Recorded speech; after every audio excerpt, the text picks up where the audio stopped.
Oh, was I muted for that? I might not have been. Whoops-a-daisy. Whoops-a-daisy. What have I done?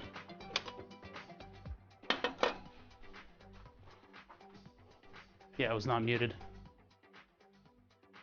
Audio's looking a little crunchy. Let me know if there's any weirdness to it. Usually when it's a little above volume, I get crackling. Get crack-a-lackin'.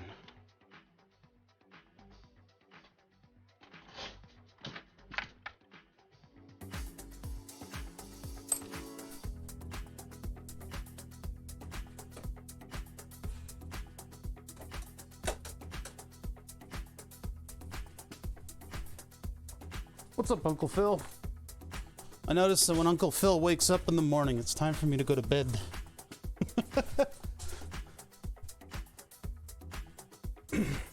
Posted something at like 3 a.m. He responded to it, and I'm like, oh no, I gotta go to sleep.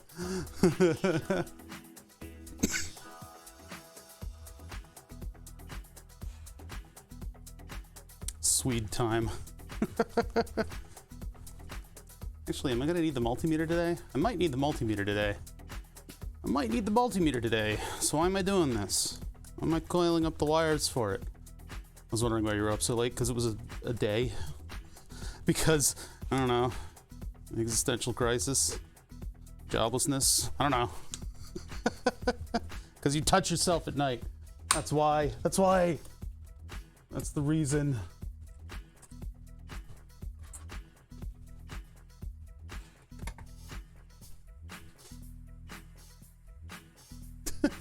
Week of Mondays.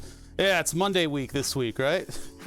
No, I'm actually feeling a lot better today. I actually got about the same amount of sleep, but it hits different. It hit a little different, so I'm feeling good. Feeling good. I feel terrible. No, I feel good. Trying to clean off the desk right now, just so I've got space to work without confusing people. If we're working on basics, everything needs to be nice and laid out.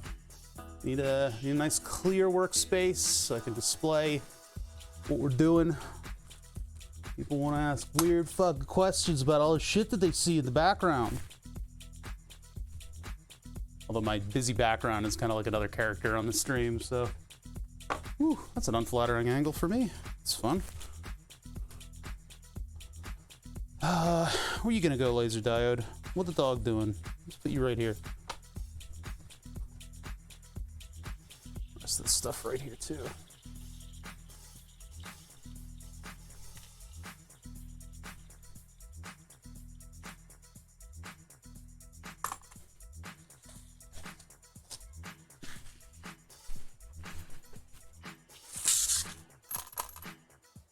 Man, there's all kinds of stuff that I gotta clean up. Clean it up.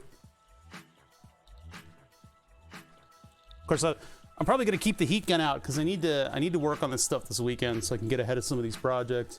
I didn't get to look at Fusion 360 yesterday after streaming because man, that stuff sucks. Yeah, they go from desk to the cat dimension. And we only hope that the cat dimension is in the mood to work with us the next day when we try to look for the parts that we have hidden. Look at my earphones back and plugged in. I was going to use these for that little like interview, but I didn't like the sound coming out of these things. They're good. They're just not my big headphones. These are TWS, I guess, brand USB. Or sorry, Bluetooth earbuds. Did a big tree come down? Cool. Or maybe it's not cool. I don't know which one it is. Whichever answer you need. I don't know if it's cool or not. It's charging. Hopefully that taken out Node Red. I need to finish that rack mount computer case because things are too busy over there. Hey, what's up, Ludus? How you doing? On this breezy day. Breezy. I'm gonna do basic things today, and I'm gonna teach people And everybody in chat is going to act like they're smarter than me, even though the subject matter is very basic. It's very easy to be smarter than me today. Very easy.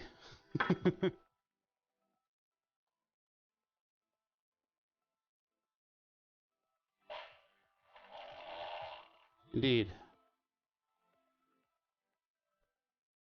I had a friend who had a giant tree come down. It barely missed his house. But this is right at the start of the whole, like, housing bubble thing. So he still sold the house for a ridiculous amount. A ridiculous amount. That's what everybody's doing. Sell your house. Sell your computer. Move into an apartment. Believe me, I'm a doctor. All right. Yeah, subject basic matter expert. I'm a subjective expert in basic matter. That is a solid. That is a liquid, I'm pretty sure. I am an expert. Don't even question it. USB, check. Arduino. Arduino? Where's the Arduino? Where's the Arduino? What did I do with it? I put it around here somewhere. Oh, there it is. Found it. Actually, we could use this little actuator as a visual aid. And then I can get some relays out.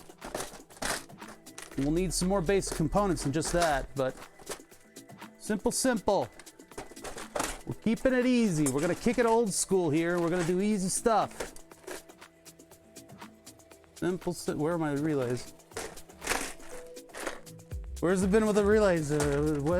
What the fuck? If I fucking find this thing, I'm ruined. I'm ruined.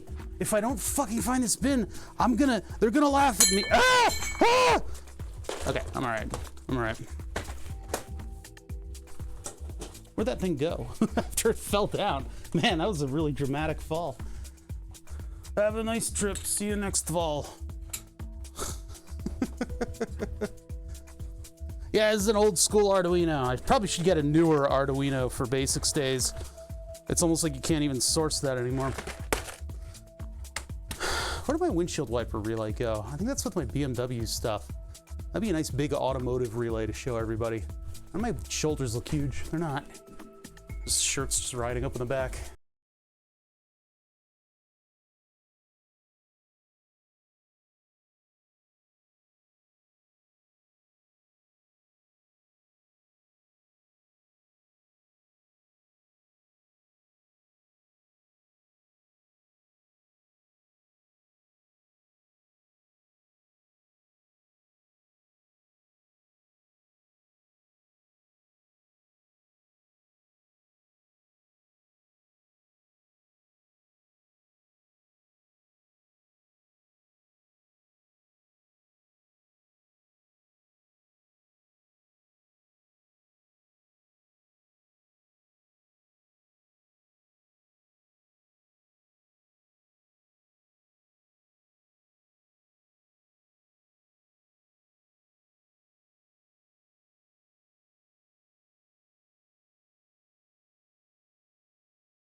subs. Yeah, that's what I've been telling everybody. I haven't made the backlog yet. Luckily, Streamlabs has a good history on it.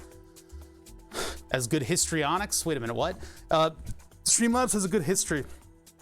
So what I'm gonna do is, from the time of the name that killed the board till whenever the new board goes up, the subs are gonna be going into a list. Gift subs in one list, regular subs in another, and I'll probably have to hand make that list. I mean, I can get a PDF list of current subs, but that's not what I need. I need people who have subbed, you know, because if they lapse their sub, they still subbed. They still get on the board. So we're gonna have a big list of names that's gonna go on the board initially and be burnt as the first names to go up there. It'll be in a random order though, and it'll be one name per person. Unfortunately, I'm gonna do it that way because I don't want to put repeats up until it's live. Just one little tiny thing to mitigate the flood of names, given that it's been a little too long in between boards here. I've been scrambling to try to get the other one up, but you know, there have been just these random little hurdles, like yesterday's stream just totally got fucked by Fusion 360's inability to handle changes that are for some reason out of order. If you God forbid go out of the sacred order of things, everything explodes in Fusion 360. And while I complain about it, it is kind of annoying for everybody to use that as a sounding post about why you should never use, you know, you should use my CAD tool. But still, it is annoying. So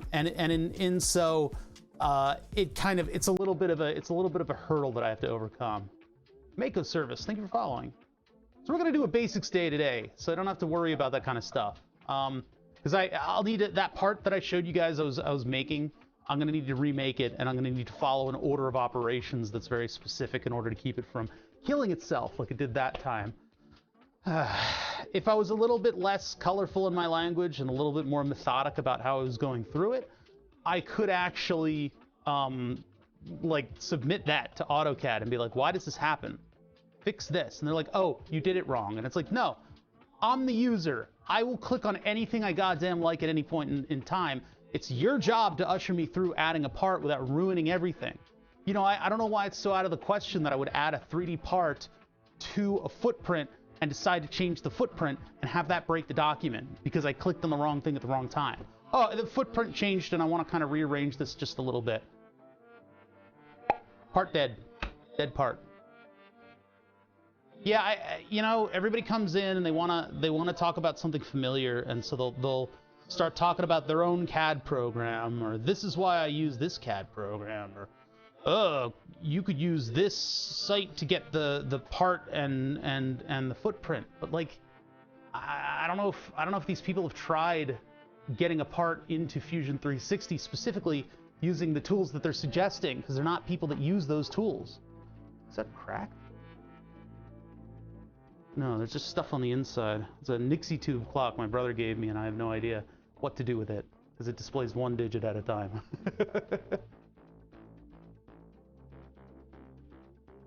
Yeah, I mean, it's so strange how Fusion does the importing of three-dimensional objects. It's very good when you get that done, right? When you get that all done, and you do it in the right order, and you don't do things like, for some reason, go outside of the timeline that it's sort of ushering itself into, then it goes very well, and it makes very, very gorgeous-looking circuit boards. But yeah, one digit at a time, Nixie clock. It's very strange. That's all right. It's a cool gift. It was fun to get. But I'll have to figure out something to do with that. It's not easily hackable. That's the only problem.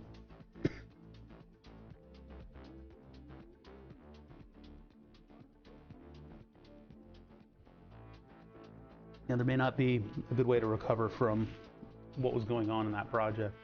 I may have to delete the part in the library and stuff.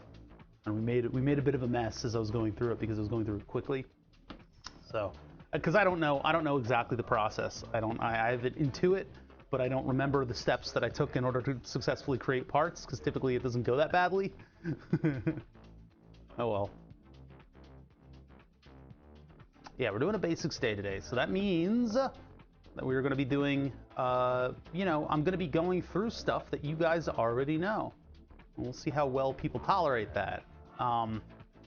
I'm going to be going through stuff that you already know, and I may not get it exactly right. But I do have my methods, and I have things that I want to talk about.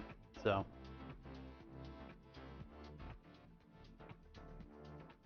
let's see, what don't we need on the desktop anymore? I guess I can get rid of these for now. I saved them in the folder. I don't know anything, it'll be great. Hey, that's the attitude. Yeah, I don't know what is the deal with whatever happened to this audio stuff. I have to come back to it, because like that EQ should work. There's no response, so I'm wondering if it's plus VE and minus VE related. And it's filter in, plus and minus. There's no virtual ground here. Oh, maybe that's my problem. I just need to give it ground. Oh. Wait a tick. God damn it. Yeah. No, wait, no, but there's ground, as in ground symbol, and then minus VE, and then plus VE. So the positive voltage into this thing is virtual earth positive, which is actually programming the, well, that's actually letting the frequency, like, that's fine. Because that's actually the power that he uses on the MOSFETs. Or, sorry, not the MOSFETs, the, op amps. Minus VE is minus virtual earth. I don't know where that's coming from. Because of the wrong place. I don't agree. I don't agree. I think that is the right place. I guess I'll save it. Because, like, the circuit... oops, I closed all the windows. Hold on. I'll open the circuit again.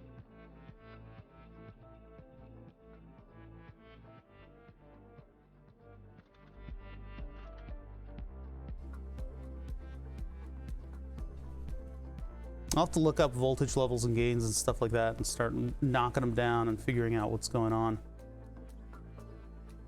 But yeah, I disagree about it being in the wrong place because... See, he's got a push-pull system here.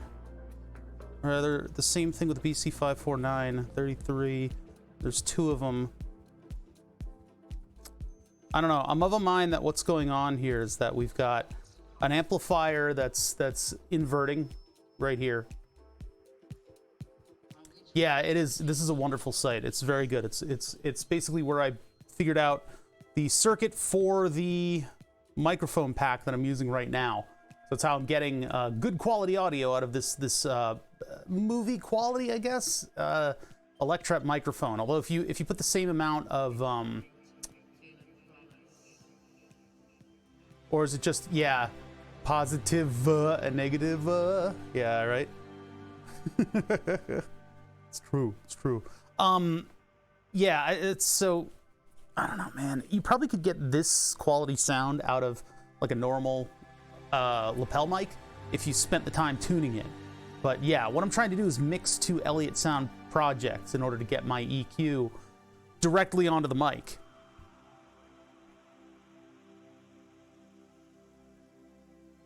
Yeah, I guess if you're that thirsty for project material, you could go and do calculations. Ugh. I guess that's fine. See, what I'm thinking is that the output here is through this 33K. He seems to have an affinity for running things through 33K. Although maybe it should be on the plus side, but there's nothing really going on the plus side unless this is your audio path down here. What I thought was virtual earth is where the audio is actually going through. I mean, that's a possibility. Maybe I need to be getting it from here. Because I would be getting it on the negative, but that's through the amplified output. Because that's my thought, is that the first TL72 is amplifying the Electret microphone signal, and then that's output, and then this one is inverting it, and then that's output. Right? Simplest form. I think that's what's going on here. And so that's why I isolated the inverting output. I'm just gonna keep saying output until it's meaningless. It might be that I have to re-inject it back into here, but I thought that severing this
pins that output on a Pro mic are supposed to be a differential signal.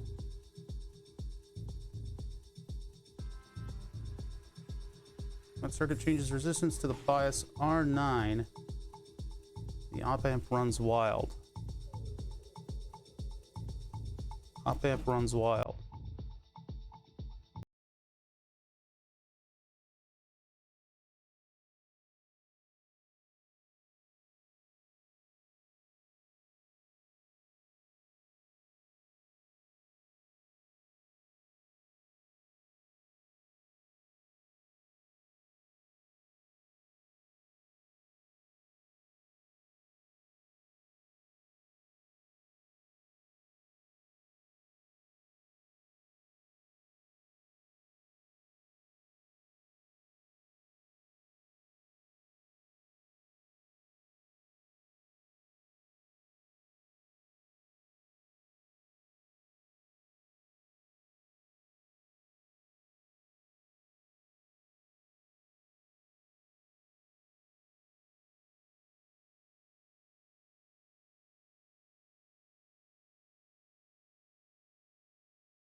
Just leave this open.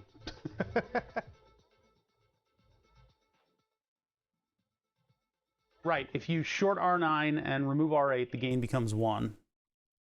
on the initial stage, which may be something that I want to do. I'll have to play around with that.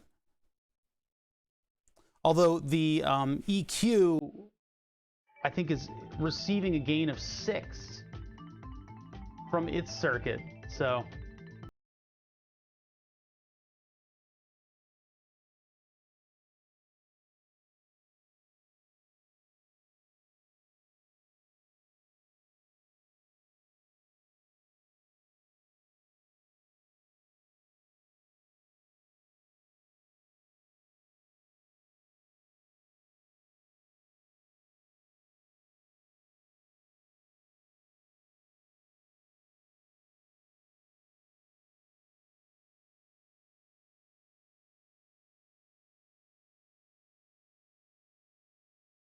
Audio stuff can be very frustrating, and I don't know. Everybody kind of tries to hop in on the project and doesn't do the reading, but a lot of people are reading the Elliott sound pages now, which are a very good read if you know a little bit, if you've ever studied like how an op amp works, or if you've run across op amps significantly in your electronics hobbyism. Analog audio can be very fun. It can be very frustrating. It's more of an art than a science sometimes, but yeah, it's tough to work on stuff like that with a lot of people trying to take the limelight, basically.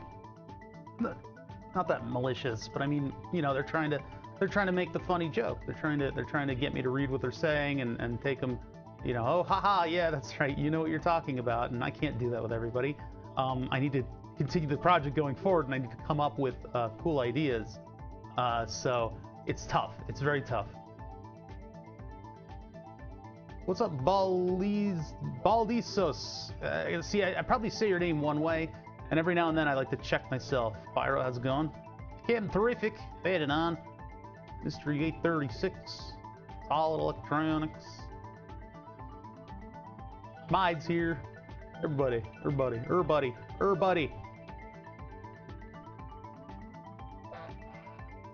Yeah, it's tough because you need to have a lot of stuff, like you need a lot of basis of knowledge, and then you need a lot of experiential knowledge, and that's tough to get all in one. Audio electronics people are weird. So go watch Flatulent Gonad if you want to see how weird they are. It's a lot of relays. What are you doing, Texas Instruments? What are you doing that we should know about? What is this? 2-amp relay card, electromechanical relay card. Supported by our E-Burst switching system. Okay. Only $1 million. Anybody got $1 million? It's not Texas Instruments, it's somebody else. Holy crap. It's gonna cost you $1 million just for that D-sub connector, and we don't even know what the hell this thing is doing. I suppose all the ins and outs of the relays are on there, but damn. Damn, do we not need something like that? That's something you'd use with LabVIEW. Is that a micro SD card? No, it's just the thing down there. Okay. They don't even let you have a micro SD card.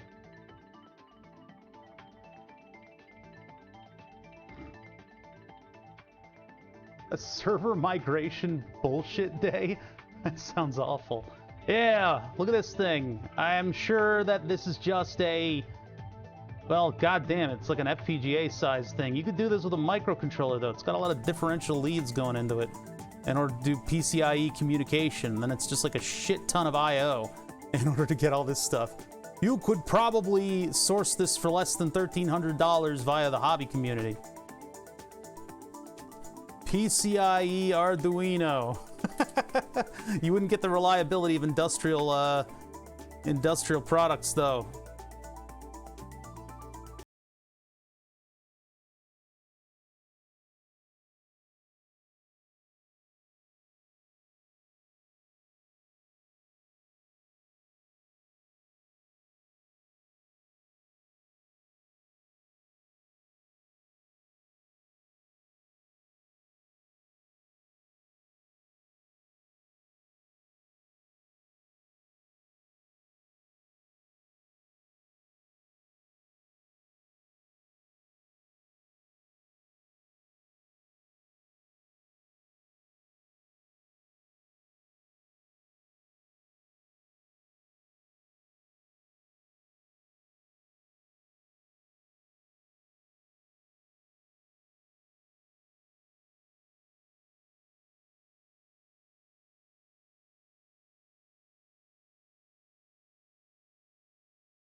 But yeah, there he is. He does all the video screen work, and we were doing all the special effects. We were doing the fire. I think that's lighting up everybody right now. And basically what I had built for that is it's an Arduino Pro connected to 10 relays. My friend specified 10 relays, which is hell when you have to sync it to music. You have to sync 10 fire cannons to music. Music is in 4/4. So if we had 8, that would have been perfect. 10, you have 2 extra. What do you do with them? We decided that the 2 extra should be giant cannons. So that netted us 12 cannons. And so we were able to actually work with that. But it's tough to come up with patterns for 5 and 5 on either side of a stage. This is just one of many setups that we actually took these fire cannons to. It's just that this is a surviving video from 2011, so I am in the credits there.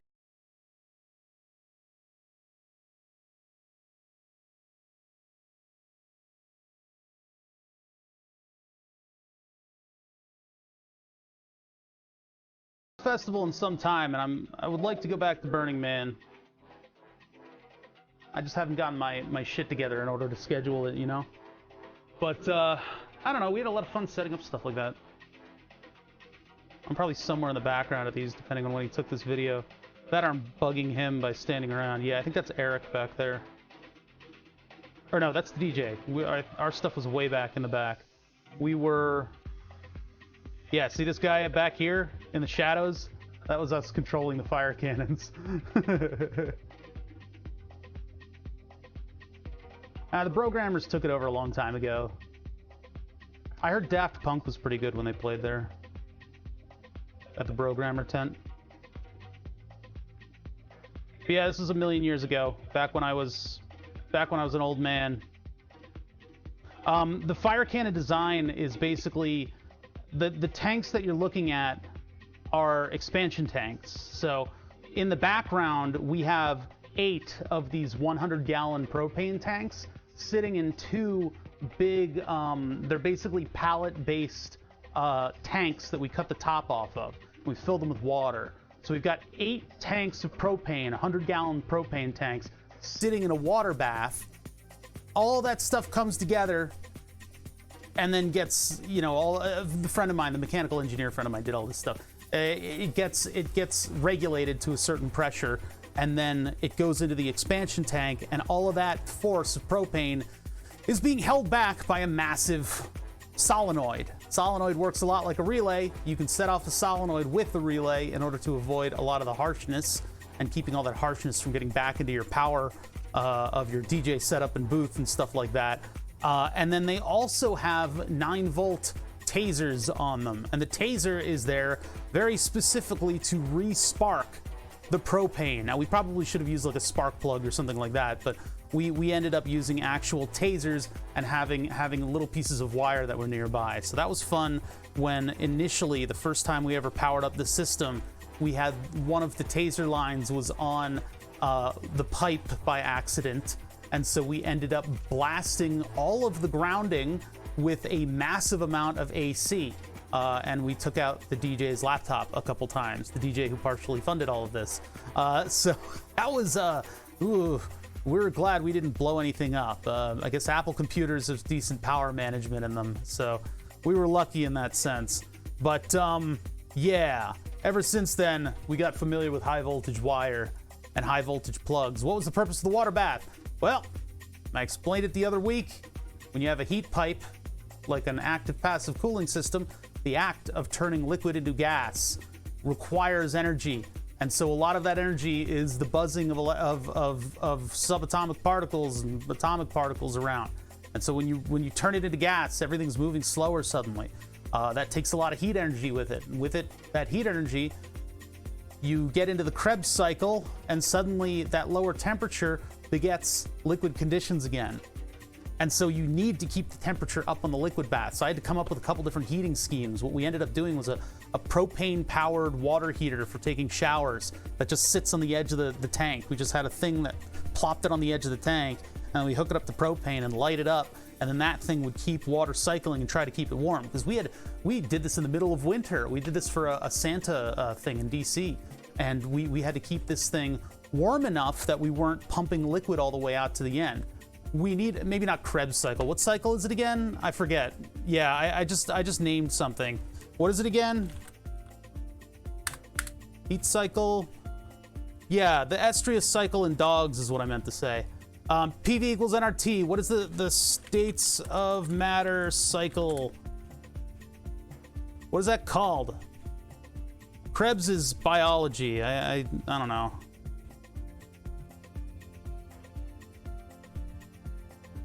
Yeah, metabolism with ATP. I know. I just remembered it when you called me out. What is that called? Solid, liquid, gas, state of matter kind of thing.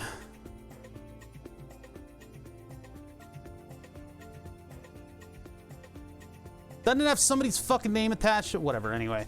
Carnot. Is it Carnot? Look at that S Carnot.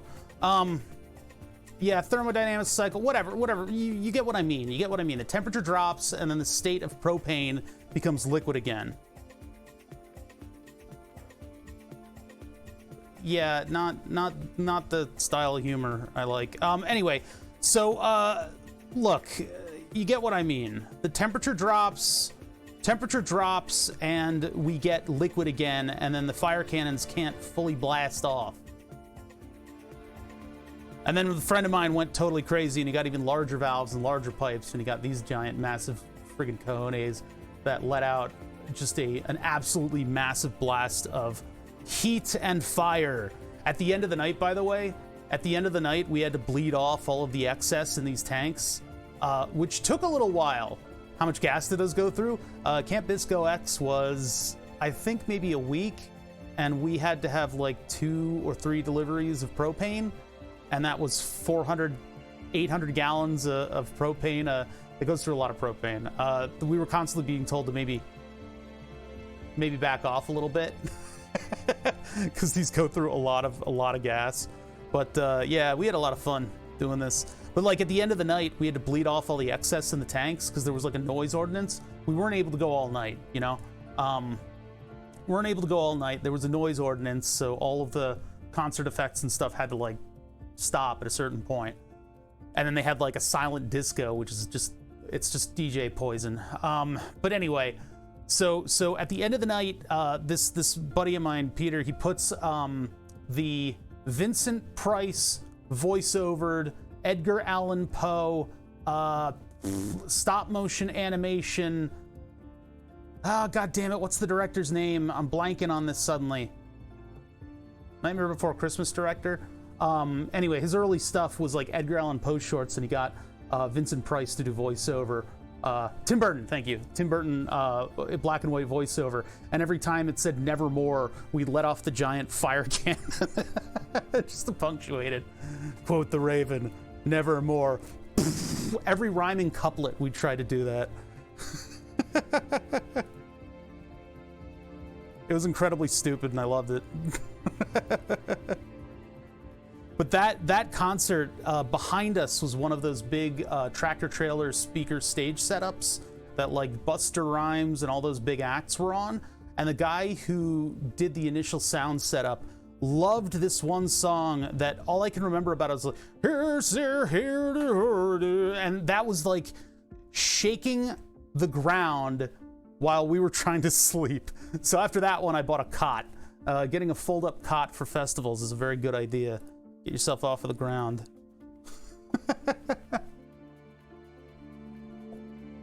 But yeah, we used a lot of propane accessories. I'm actually very proud of my chat for not making that joke already. And so this is all powered by relays. It's moderately relevant to what we're going to be doing today. Let's get the music out of here, just as everything starts getting real epic with it. I was gonna, oh yeah, that.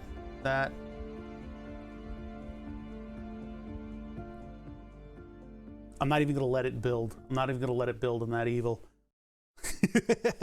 So yeah, the stuff that I was showing ahead of stream, depending on whether or not music is copywritten, this is all stuff that you can do with relays.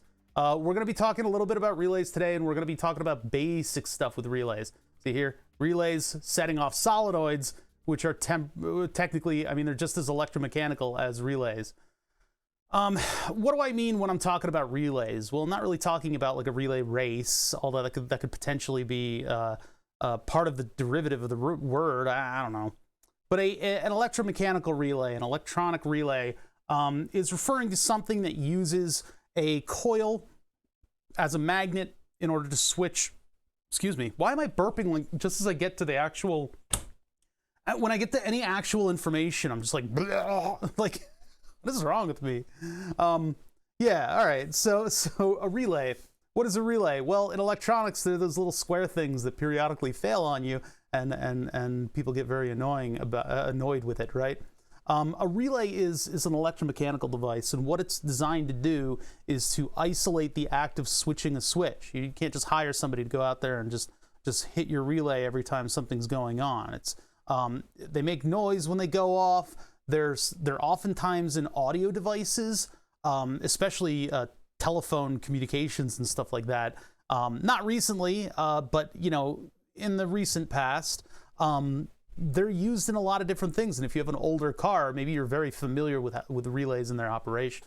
They've been around for a long time. They're actually the basis of something called ladder logic, which is a way that things like elevators used to be able to be partially automated before the days of actual programming and microcontrollers. The thing about relays is it is basically a coil with a nail through it. It is that basic of a device. It's that sort of Mr. Wizard science. Sort of, this is my first foray into, how do you say that? Foray or foyer? Your first into electronics, in that you are wrapping a wire around a nail. Writing it out does not help me at all. 4i. All right, 4i. So anyway, it's your first foray into electronics, in that you're wrapping a wire around a nail. Right-hand rule, the magnet goes around this way, a wire. When you coil it around like that, makes a big magnet, and then actually enhances the amount of magnetic energy in the thing, and it's able to do work, like lifting up paper clips. But in addition to lifting up paper clips, you can actually have it switch over a switch. So we'll take a look at some relays, and we'll take a look at sort of how a relay works. We can switch a load. We can share the load, Mr. Frodo. We can switch a load with one. We can take a look at maybe some certain types of them, and I can show you how to hook one up to an Arduino, and that's when we get into schematics and circuit stuff. So let's get going with relays here on the Arduino Basics Day. I mean, it is an Arduino Basics Day, so we shouldn't spend too much time about how exactly, precisely relays work. But if you look up online, you literally just search relay, you're going to get 10,000 different things. And if you're looking at hooking your relay up to an Arduino to do something like turn on a 120 volt lamp, you can find boards that have a bunch of electronics associated with the relay. If you're not interested in figuring out how a relay works and you need to plug it into an Arduino now, then think about getting a module with screw terminals. Because that way you can hook this thing up to an Arduino, and it's got all of the little extra stuff in there that you need in order to run it. You need stuff to run a relay. Unfortunately, we're not in the days of switching 12 volts. Now, if you're just flipping a switch on your own and you want a relay to go off as a result, that's a different story. That's a different circuit entirely. You need to look that up differently. We're talking about this in the context of Arduinos and automation and stuff like that. So if you want to get a relay running and you're hooking it up to your Arduino, why else would you have clicked on this stream? Then you're going to need a couple of little electronic doodads, and I'd like to let you, to help you understand why you need that stuff. So basically, we need to take a look at what does a relay constitute. Now we can just look up pictures on the internet, or we can tear a relay apart, and so we'll do that. Oop. So we'll do that. Now, if you guys have noticed, I'm on autopilot today. I'm not gonna really. I mean, I'm going to address chat, but not constantly. I need something that I can actually get these out of here with. Let's use the giant forceps. So your standard old relays here. You got a slightly larger load switching one We got a telecom style smaller relay that not a lot of people really use. They should be using more of those because not a lot of people have, like, you know, large loads that they need to switch with a normal relay.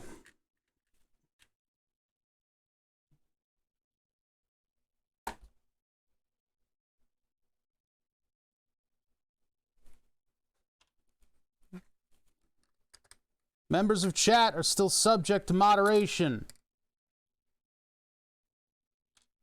All right, and then these are little read switches. So read relay. What is a read relay? Well, there's a couple different things here at play. I mean, you've got different types of relays with different types of switching methodologies. And then you have things like read relays that are actually just two pieces of metal next to each other. In the presence of a magnet, they close a circuit. You have things like Hall effect sensors that are actually able to look at the strength of a magnetic field. Those are solid state applications. You have solid state relays that are devices that are made to act kind of like relays and switch kind of like relays, but handle a load without actually having a physical switching thing in there. And I actually do prefer the solid state options when it comes to relays, because a relay is a physical switch.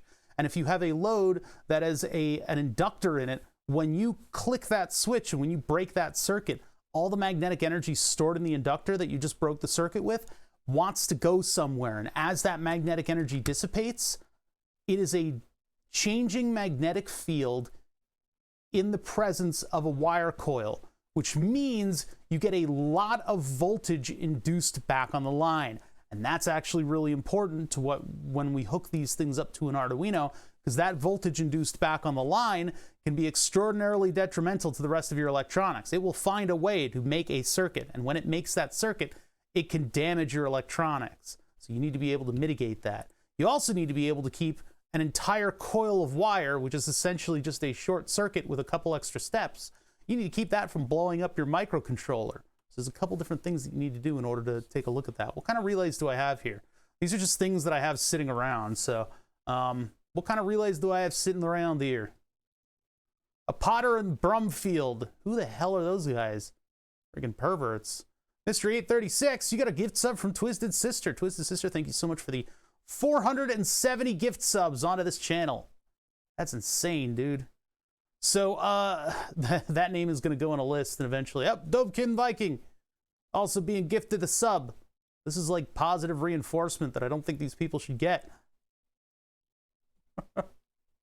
F to all my parts killed by back EMF. Yeah, they got back traced. Yeah, thank you for all the gift subs. I really appreciate that. Okay, so basic relay. This is a very simple thing. I don't have any information on this. We'd have to look up a data sheet in order to figure it out. Typically, the way that relays are is that you have two of these pins of the coil, and since we only have 3 other pins, that's going to be just like a single pole dual throw switch. So you have a common pin, and it will bridge a connection to one of the pins or the other pin. And I think this one goes so that these are the switched pins. This one up here is common, and then these two are coils. I could be wrong about that. That's why, you know, we've got all this wonderful information written on the top of this thing. And if you you know, the more eagled eye viewers out there will realize that that black stuff is epoxy. This is literally just a box that's been put over a little coil and a switch, and then it has typically a little piece of foam or something like that, a little breathing hole at the bottom, just so that this thing doesn't become a pressure vessel when it travels. So that's one type of relay. We got all kinds of other relays here. This one is a single pole dual throw, and it is labeled. I love these little Omron. Omron makes a good product, man. Omron makes a good product. And it's made in the USA. But anyway, we've got all this information on it, and among that information, since we have so much room to print stuff on top of this device, we have all the stats for our relay. So we know that if we give that coil 12 volts DC, we will be able to flip contacts 4 and 6 into an open circuit and contacts 4 and 8 into a closed circuit. And then hopefully that directly correlates to what's on the bottom here. Now the thing about I was explaining this earlier. A relay is actually like a physical switch. So when you break contact with this right here, the common and 4 and 6, you are actually physically removing two pieces of metal from one another. So any sort of coils on the end of the relay over here will induce back EMF and create a spark. And that with the spark comes carbon. And with the carbon comes eventually the inability of this relay to switch. Now, larger industrial and more involved relays have things that deal with spark plasm, plasmophobia, plasmofabulabsm. Anyway, the plasma that's created by the spark, they sometimes have like a magnetic way to flick it away from the contacts. I can assure you that a little telecom relay like this does not. This is a 12-volt relay. It makes it a lot more annoying to use with basic electronics. And if we were flipping a significant load, like we were turning a motor on and off over and over again, there's a possibility that eventually this thing could die. My refrigerator, the little drinks refrigerator that sits all the way behind me, I used to have on two little relays. One was for a heater, one was for a cooler. It's for like, the fridge is for like brewing, and also it's just a regular refrigerator. But it would, whenever the compressor would want to turn on, it would activate the relay. I have a little piece of electronics in there to activate the relay instead of just a temperature thing. That broke in the order of maybe 6 months after switching constantly on and off with something like a compressor. That's a very angry kind of load, and since there are a lot of moving parts in a, well, not a lot, there's one moving part in a compressor, but that moving part has inertia, and so you've got a dissipating magnetic field, you've got a coil, and you've also got a spinning coil, and then eventually it'll, poop out and not be able to work. Because the contacts won't be able to make their contact. The parameters on the relay. Well, so it's like the parameters of a switch, because it is just a switch, but you've also got a coil added to the switch. So what we're talking about here with 12-volt DC is that this has to reach 12-volt DC through it in order to click off this relay. Now, they're not giving a lot of information here on the labels. You know what? This is too scary of a pointing implement. I know it's spooky season, but we'll use this one. I mean, we can get into the data sheet of a relay later. It's just this is like the most basic information that you need to know. G6A, I don't know. You could maybe make an assumption about the number of amps that this thing runs, but I wouldn't. 12-volt DC.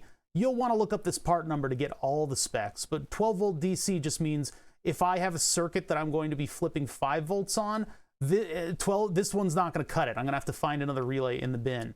I don't know how much current this thing draws. Maybe that's on the side. Okay, here we go. At 125 volts AC. Now, we know that this is a 12-volt relay. It says 12 volts on the other side there, and it's coil. So they're basically going to tell, like, you don't want to flip one of these with alternating current. Alternating current's just going to make it chatter, right? That's a really bad idea. You get a 60 hertz click generator. It's not a good idea. So we know that this is a DC relay just off the bat due to the circuit of the coil over there. So we know that 12 volts is for that coil. So this right here, 0.6 amp, 125, 2 amp at 30, 0.6 at 110. Why they're giving us both of the North Americans, I have no idea. But the point is, these stats are for the switch itself. These stats are for the switch itself. Okay. All right. Hey, hello? Hello? Okay. All right. All right, you little bastard. Fine. So that's the coil. The other one's for the switches. I do not know what the current of that thing is. Why they give it pin numbers is beyond me, too. I don't know why they assume that somebody would be familiar with the pin numbers, but yeah, it's a direct translation. There's the switching element. There's the coil. We can look up a data sheet to get all the information. Part numbers right there. If we're rooting around in a bin looking for which relay is going to work on our Arduino circuit, we can immediately discard this one because we're not using 12 volts. We're using 5 volts. Or if we actually want to be able to use this and or other higher current relays, because 0.6 amp at 12 volts is not really going to do a whole lot. And if I'm switching something that is that low current, I can use solid state solutions instead of the relay and have more longevity out of my parts. If I am forced to use a relay, generally I'm flipping something a lot more powerful. And so 0.6 amp, But then again, if I'm using this thing to switch voice lines, communication lines around, which is, again, why it's a telecom relay, if I'm using this to do like isolation inside of a stereo or an amp, and I've got 12 volts kicking around, I can use this thing with impunity. I'm not gonna reach these currents, and this will have enough isolation between circuits that I shouldn't get noise or crosstalk. Shouldn't. Can't make any guarantees.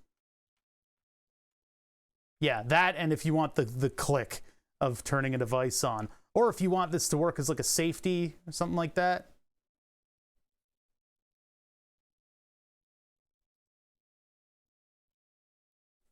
Yeah, so anyway, that's a telecom relay. They're small, they're a little bit more expensive, but they're better for small signal switching, and they're, I don't know, they're more compact is their mainstay. This thing, of course, can run way more current than that. Way more current than that. This one will have, again, 12 volts, probably going to use more current because it's got a larger magnet in it.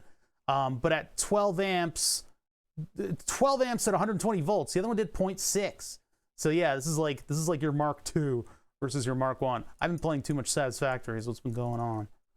I don't know if I want to do long drive tomorrow or if I want to do more Satisfactory. I don't know which one I want to do.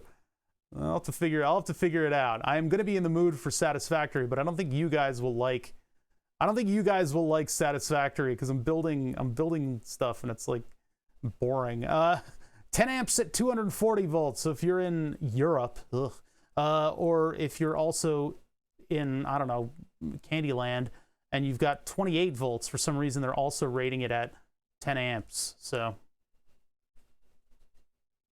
I don't know what that's all about. Potter and Brumsfield. I don't know what those two are up to. Perverts. Magnet Craft. Can you tell they're a company that does relays? This one is more of an actual chip form to match all of your 1990s electronics inside of your clear phone. This again, you know, if you're switching a large load and you don't want to go to solid state electronics yet, maybe they're not affordable yet, you would use something like this. From what I understand of these, if I remember correctly, 2 of these are a coil and then the rest of them are switching elements. There can sometimes be multiples in here. This is a reed relay, so what it's doing is it's basically just got like, it's a long relay. It's got a coil that's next to a couple pieces of metal, and the one piece of metal will click against the other one. Reed relays are just a simple, like, basically get a magnet field near it and it'll switch. You can make your own reed relays. I forget, like, I mean, there's just like a specific like design, I guess, that sets it apart. So like if you're looking for something that's going to blend in more with your electronics, this one looks like it melted on one end. Or no, it's just bowed in the middle for some reason. What'd the dog do? Why does it do that? That's weird. Maybe it wants a little bit of a standoff from the board so that it stays a little cooler. It's got little feet on the end. That's a weird one. Anywho, that's what that is. I got a bunch of different telecom relays, and some of these are a little bit easier to work with the Arduino than others. So we've got this Omeron 5-volt DC relay. So I can actually put 5 volts through God knows what pins. I'm going to go ahead and guess that it's probably these two, and switch these somehow. We'll have to look it up. Typically, though, it is 2 circuits, so we'd have 1, 2. I don't know why there's 8 pins, though. We'll have to figure that out. We'll have to figure that out together. Is it charred? No, I don't have any relays from my days in the IED stuff. I don't have anything from that. We've worked with a lot of stuff like that since then, but what did you find pictures of? What are we talking about? What are you on about? Yeah, we'll open up a relay later. I mean, there are relays with clear outsides, and I don't have any. So the last time we did an Arduino Basics with relays, like 4 years ago, I tore apart a relay, and that's just a dead relay. That was just a $15 relay that's just dead. This one I'm probably going to preserve because these pins, I think, are 0.1 inch apart. That's really important for Arduino stuff. These are 0.1 inch spaced, which means I can take Hold on, I gotta find it. I can take... I missed the camera. I can take a perforated prototyping board and I can shove this relay into it. That's the wrong one. It's actually, that one's too small. This one isn't as compatible as the other one that I have, I think, because it doesn't quite bridge the gap. It doesn't quite bridge the gap. I think there's a slightly larger one that I can use that's 5 volts, or it's dead, or I'll never be able to do that. But if I take a perforated prototyping board, I can fit this into it. I can't do this because then all the contacts are bridged with one another. So I guess I can make an adapter if I really need to. Because yeah, that little space in the middle is not going to allow me. God damn it. The ones that are breadboard compatible are more expensive for some reason. Relays will set you back. I mean, if you really need the electronic isolation of a relay, it's going to set you back a little bit. Even like big like amps and stuff like that will only have like 2 of them. Plus, solid state switching methods are so much more. They have so much more longevity if you can design them right. Because these are much more compact than their solid state brethren for the amount of amps that you're able to switch. Who's a big guy? Who's a big guy? 5 contacts, probably like 1,000,000 volts. The only reason that I have these lying around is that they're weird. Nice. 6 volts? What are you trying to do to me here? I've only got 5 to spare. There's maybe a chance that that'll switch with 5 volts, but probably not.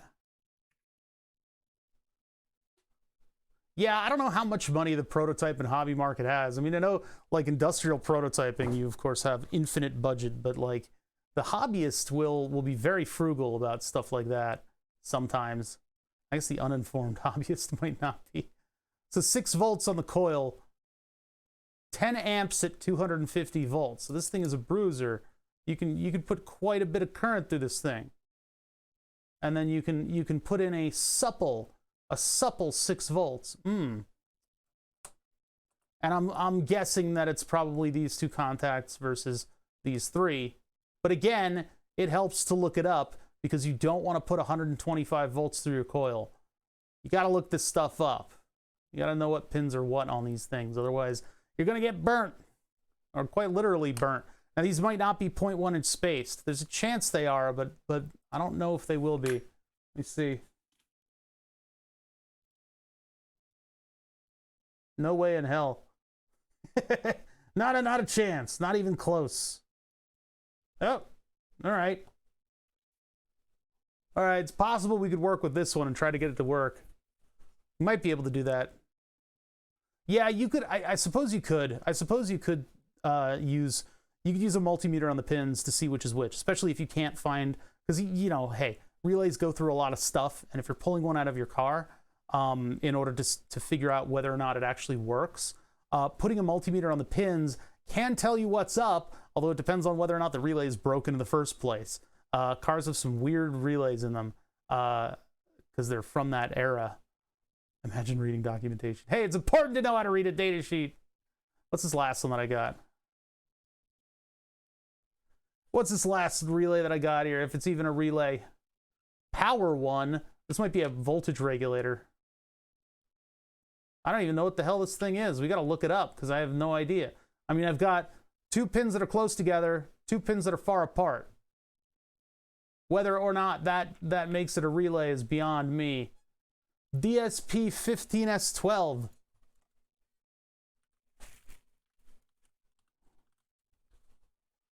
Oh my God. There's nothing. There's nothing. 1N5S12.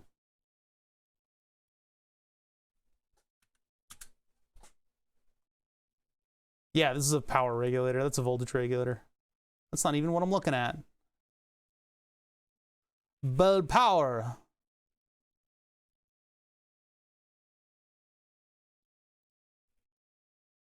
What are the specs on this thing?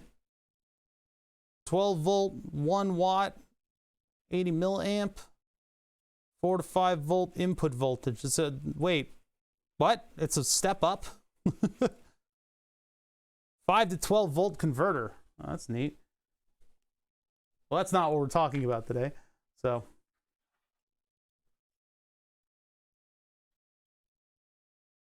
oops, wrong camera. So yeah, I think that's about it for the weird stuff. That's about it for the show and tell. Everything else in here is a repeat of what I've already shown.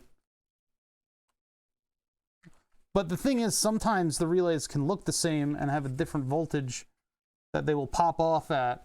So where does the Arduino come into play in all this? Well, we're just looking at a microscope right now. I'll come back over to the bench view. So I have this brilliant little device here that's able to do the thinking for me at a much faster rate. Hell, you'll even do my math homework if I program it right. The thing about the Arduino, though, is that it's very weak. This thing is very good.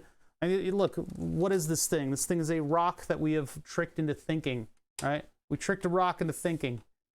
This is able to perform like a piece of advanced sort of clockwork. It's like a mechanical Turk.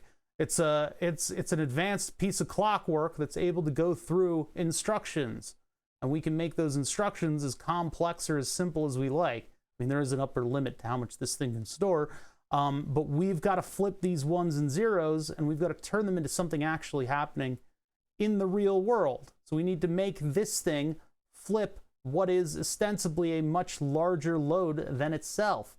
The problem is, this is a bunch of little puny weakling transistors, and these puny weakling transistors cannot accept the girth of our voltage. And so what we need to do is we need to get these puny little measly weakling transistors in order to flip our giant coil. Well, the thing is our giant coil is a lot of current. How do we step that up? How do we get that to actually run?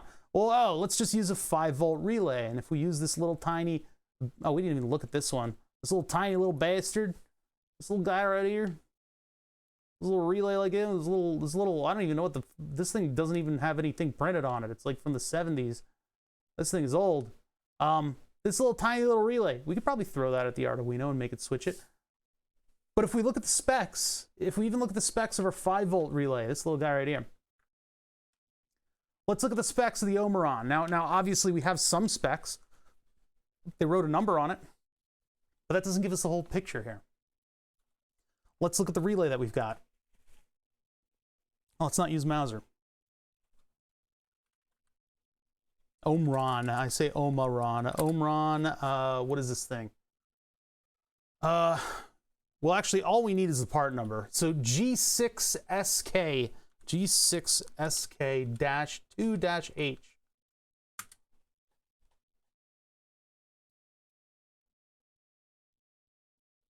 I'm gonna poke you with a barbecue fork if you keep jumping ahead. What is with you guys? So, Omron, put in the part number. We got a relay here. Dual coil latching. Now, that would have been really cool if I had discovered that this is a latching relay without having read it from chat first. Fuck. All right, anyway, moving on. Ruined my moment. Moving on, we have a latching relay. You're gonna get muted next time you do something like that. We have a latching relay, which means we actually have 2 coils in this thing. So the 2 coils in this thing are actually designed to pull something from one end to the other. So we'll probably take this one apart because I'm a little bit more interested in seeing what's inside of it. But yeah, there's a variety of different mounting types, obviously, with these kinds of things. But what we're really interested in is what happens inside of this relay. How much current are we going to have to provide this relay with in order to flip its 5-volt contacts? Because it said 5-volt DC on it, right? So we should just be able to control that with an Arduino, because an Arduino just outputs 5-volt DC. You guys are going to lose the fart box soon, too. Okay, rated coil voltage, 5-volt DC. What do we have? Because this is a multiple relay or a multiple device data sheet. So there are multiple devices in this data sheet that actually are able to, multiple device data sheet, which means that it's fairly confusing. The confusion stemming from the fact that they put like all these devices into the same thing, and so they'll have these tables that have multiple different devices in the one thing.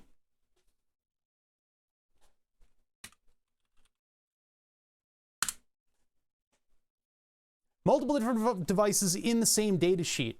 So this is actually fairly confusing, which is why I want people to actually pay attention to this. Single end stable, single winded latching, double winded latching, all kinds of stuff like this, all contained within the same table, all very confusing. So we actually need to go back to our part number in order to figure out what's going on here.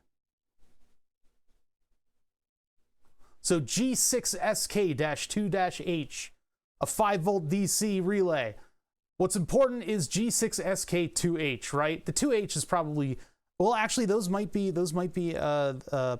you know, functional parts of this whole thing. But yeah, G6S, and I already forgot by looking over. G6SK2H. SU, SK, 2F, 2G. Where's my H? Why is it not here? Why is the H missing? Wait a minute. That's not fair.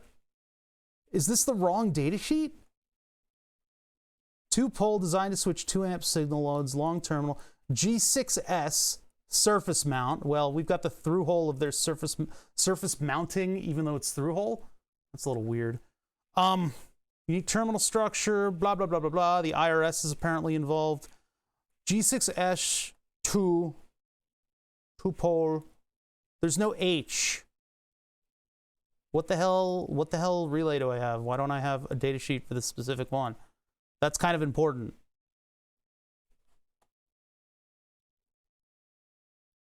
-H, the last one being the H. That's the approved standards part of it. Where the hell did I get this relay? Let's go back. Let's see if we can find a different data sheet. Maybe this is just like a slightly adjacent. Yeah, see, DC5 Omron Electronics. See, they say it's that, but that's not actually the data sheet we got. And for some reason, Mauser's always coming up. Let's look at Digikey for this. Maybe Digikey is a better data sheet.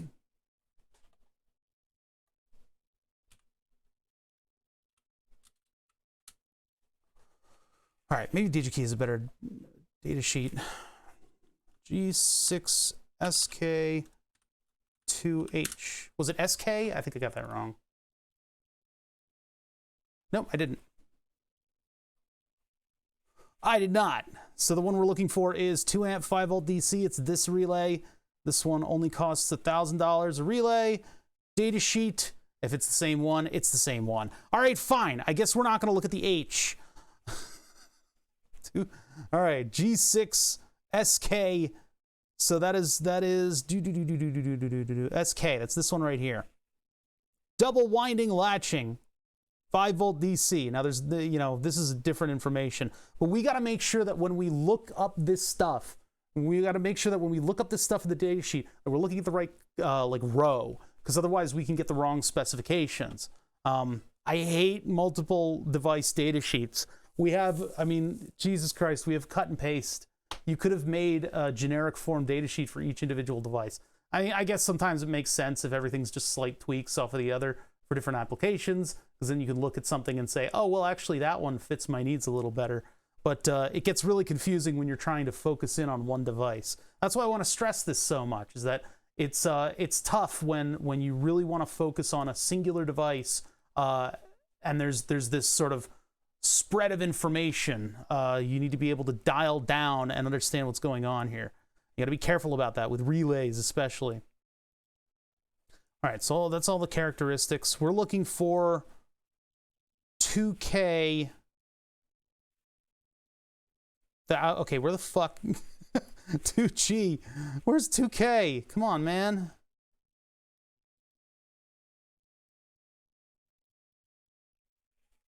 Okay, all right. So it's not, you know, we're just ignoring FG FG SK. That's right. That's what I was looking for. SK, not 2K. So that's here. DC, 5 volts, milliamps, 40. Here's what I was looking at. The data sheet's just a little bit more confusing. So this is the rated current for the coil resistance. We have to have at least 75% of the voltage in order for it to operate. So what we have here is 5 volts, 40 milliamps. Well, if we look at the specifications of the Arduino, because this is what I wanted to show. I just wanted to show how much current that coil took. That's not a piece of information that they put on the outside of the relay. So if we look up the Arduino, which Arduino do I have? It's a Deliminumo, what's this? Digital PWM? No, Arduino, made in Italy. Arduino Uno R3, right? We have an Arduino Uno R3. And that's got particular ratings on its outputs. So the Arduino Uno Rev 3, oh my God, 20 euro. This is the old school Arduino. It uses an Atmega 328P through hole, believe it or not. Looks kind of like a relay. The Arduino Uno Atmega 328P, 5 volts. Input voltage is a lot, so we could give it 12 volts if we wanted to. Got a bunch of PWM. DC current per I/O pin is 20 milliamps. That is half of what our relay requires. That's a problem. That means that our microcontroller cannot directly control this relay. So what do? Well, in the case of a relay, the most common thing to do is to put an NPN transistor on it. If you get one of your jellybean parts, your 2N2222 transistor, it only has 4 2s on it. Why is that coming up? If I were a parts manufacturer, I would make a 2N2222222222. But anyway, 2222, it's 4 2s.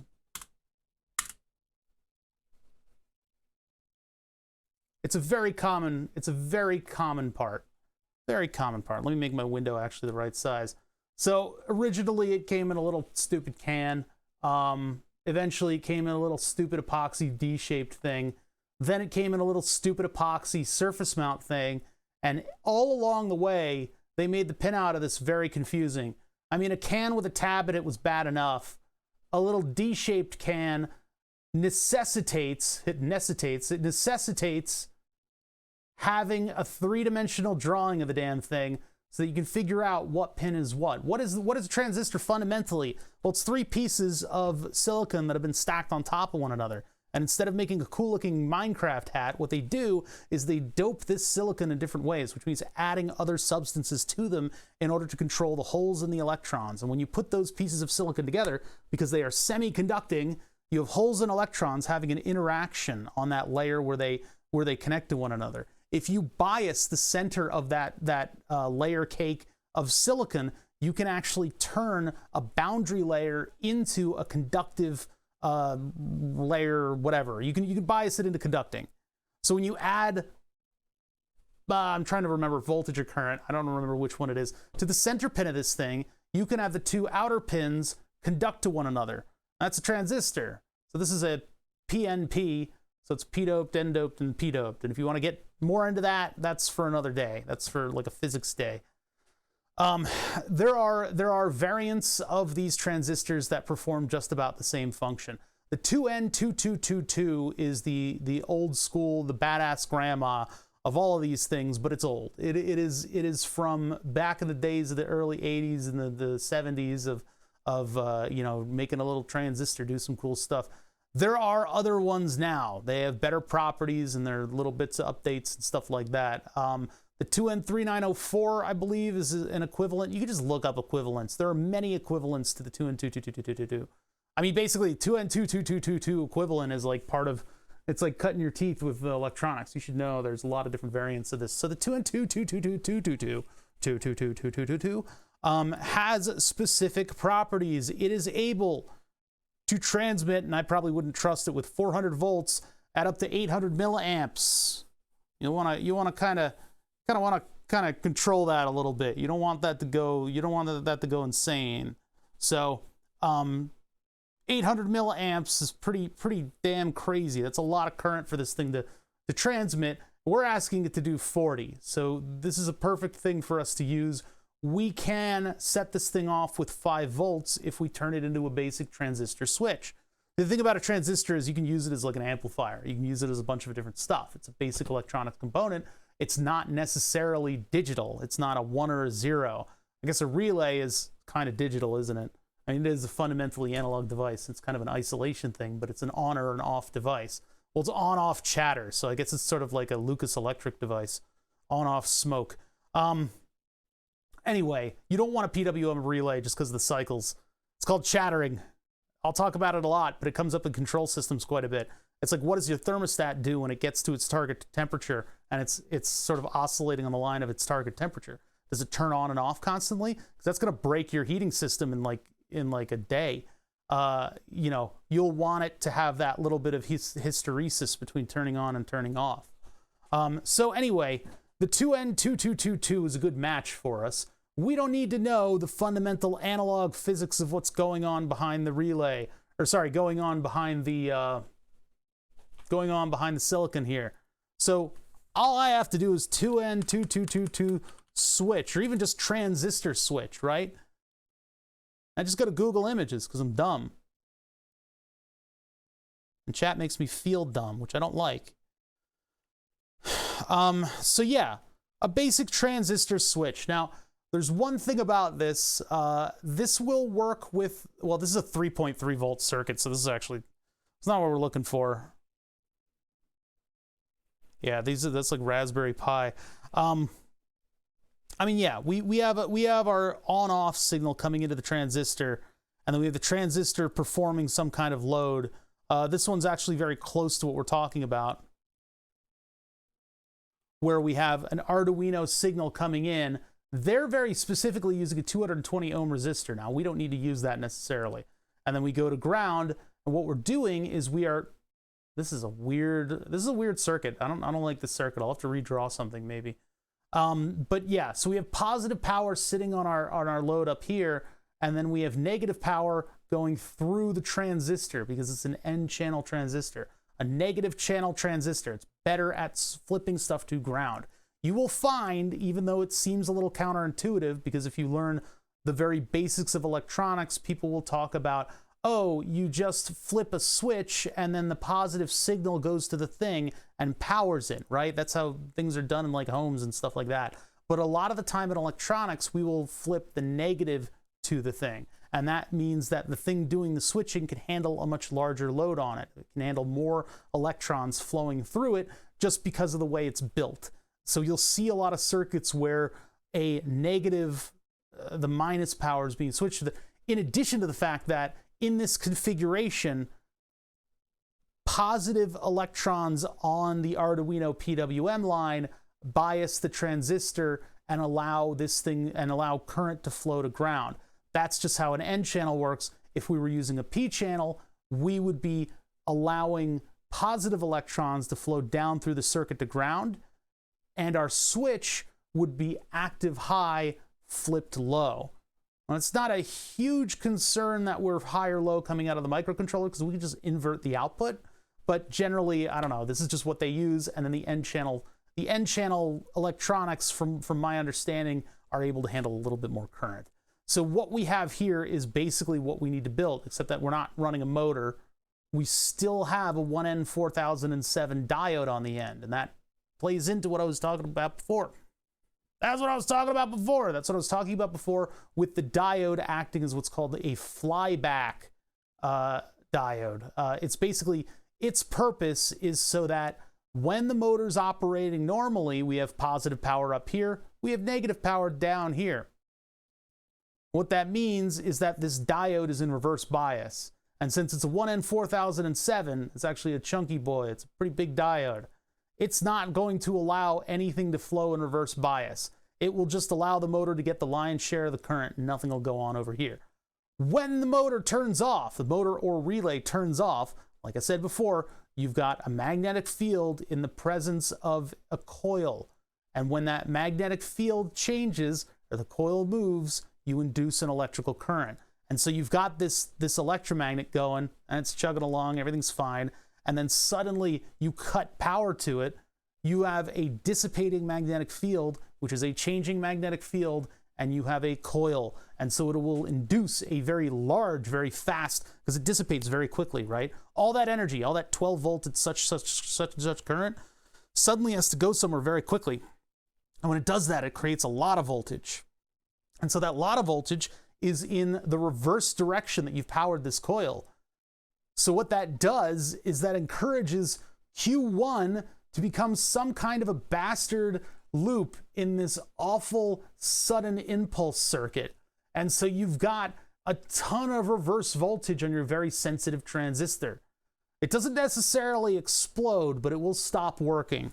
It'll stop working in very short order without this flyback diode. What this flyback diode allows it to do is all of that voltage at very low current will then get reintroduced to the motor coils until it does it again and again and dissipates away. It'll basically allow the circuit to flow in reverse without having any detrimental effects to everything else. So you're basically just throwing it out, which is good. Now, if you're super clever and you want to create a high voltage source from a low voltage source, you will notice this effect of having a coil that is sent a pulse, and when that pulse cuts off, there is a spike in the reverse direction. If you capture that in a capacitor, you can have a large voltage source generated from a low voltage source. It's what's called a boost converter. But so for our Arduino, our weak, measly little Arduino, to be able to actually flip the relay with its weak, measly little internal transistors, we need to add an external transistor, the venerable 2N2222. I don't have a 2N2222. I've got some other transistors that we can add. So let's do up this circuit and let's figure out what our load's going to be for this thing. Let's see if we can build a very simple transistor circuit that's going to power a relay and get it to flip. And then I'll pull the top off of the relay and we can actually see the thing function. Now, in terms of the relay that we have that's compatible with this one's 5 volt, 40 milliamps. So how much is USB is 2 amps. So we can power this with USB and have the Arduino flip a transistor, and then its voltage, its 5 volt pin will supply that just fine. But in terms of having something external happen, it might struggle with that a little bit.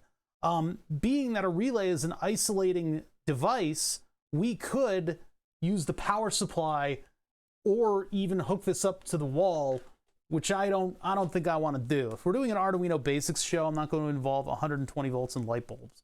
And everybody like all the old electronics shows love to use 120 volts. I found some basic electronics books where the first thing that they have you do is hook a transformer up to the wall so that you can make 12 volts AC and start playing with that. And it's like, what in the hell are you telling these kids to be doing? No, we don't need to run any significant amount of current. We might do 12 volts because I've got my little linear actuator here, which we can consider to be a motor. We can set that off with a relay as sort of a larger load. All right, so our circuit is basic, you know? We just need to find hardware that's going to fit onto this board. So I've got a couple LEDs, those will help us out. Got the Arduino, got some jumpers here, some various random jumpers. And we'll plug this guy in here, and we'll get a relay going. Yeah, I don't know about that, man. I'd rather, I don't think it's a good idea to have the kids running 120 volts.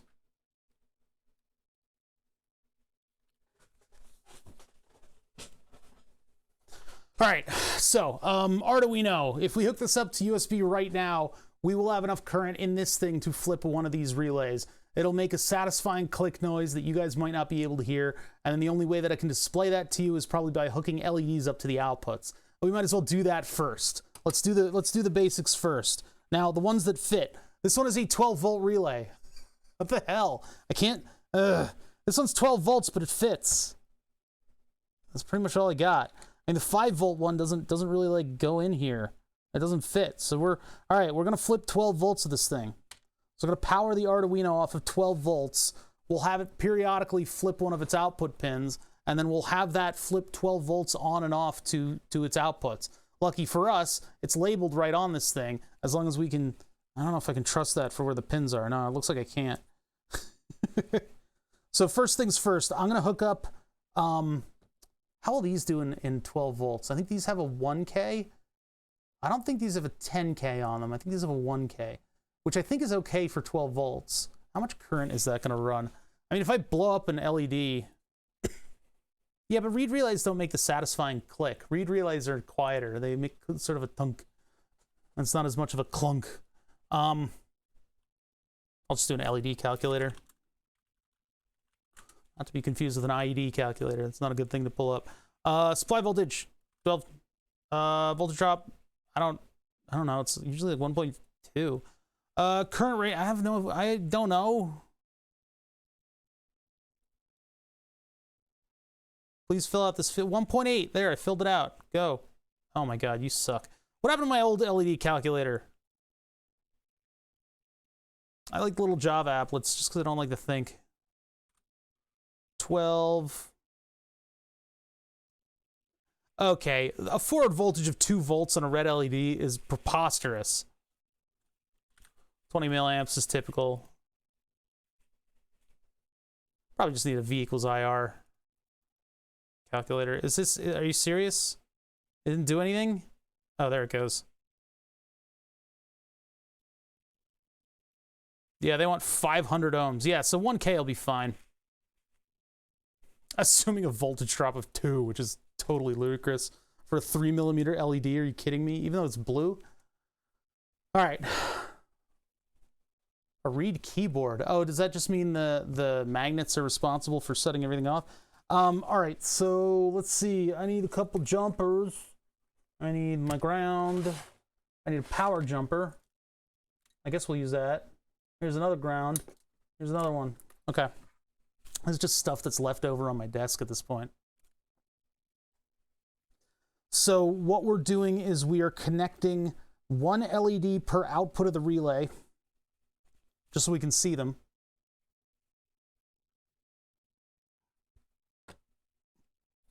I'm going to burn through this topic very quickly, aren't I, at this point? Oh yeah, I need to observe which end is positive and negative on the LED. These are LEDs that I've pre-soldered. Why are you looking at me?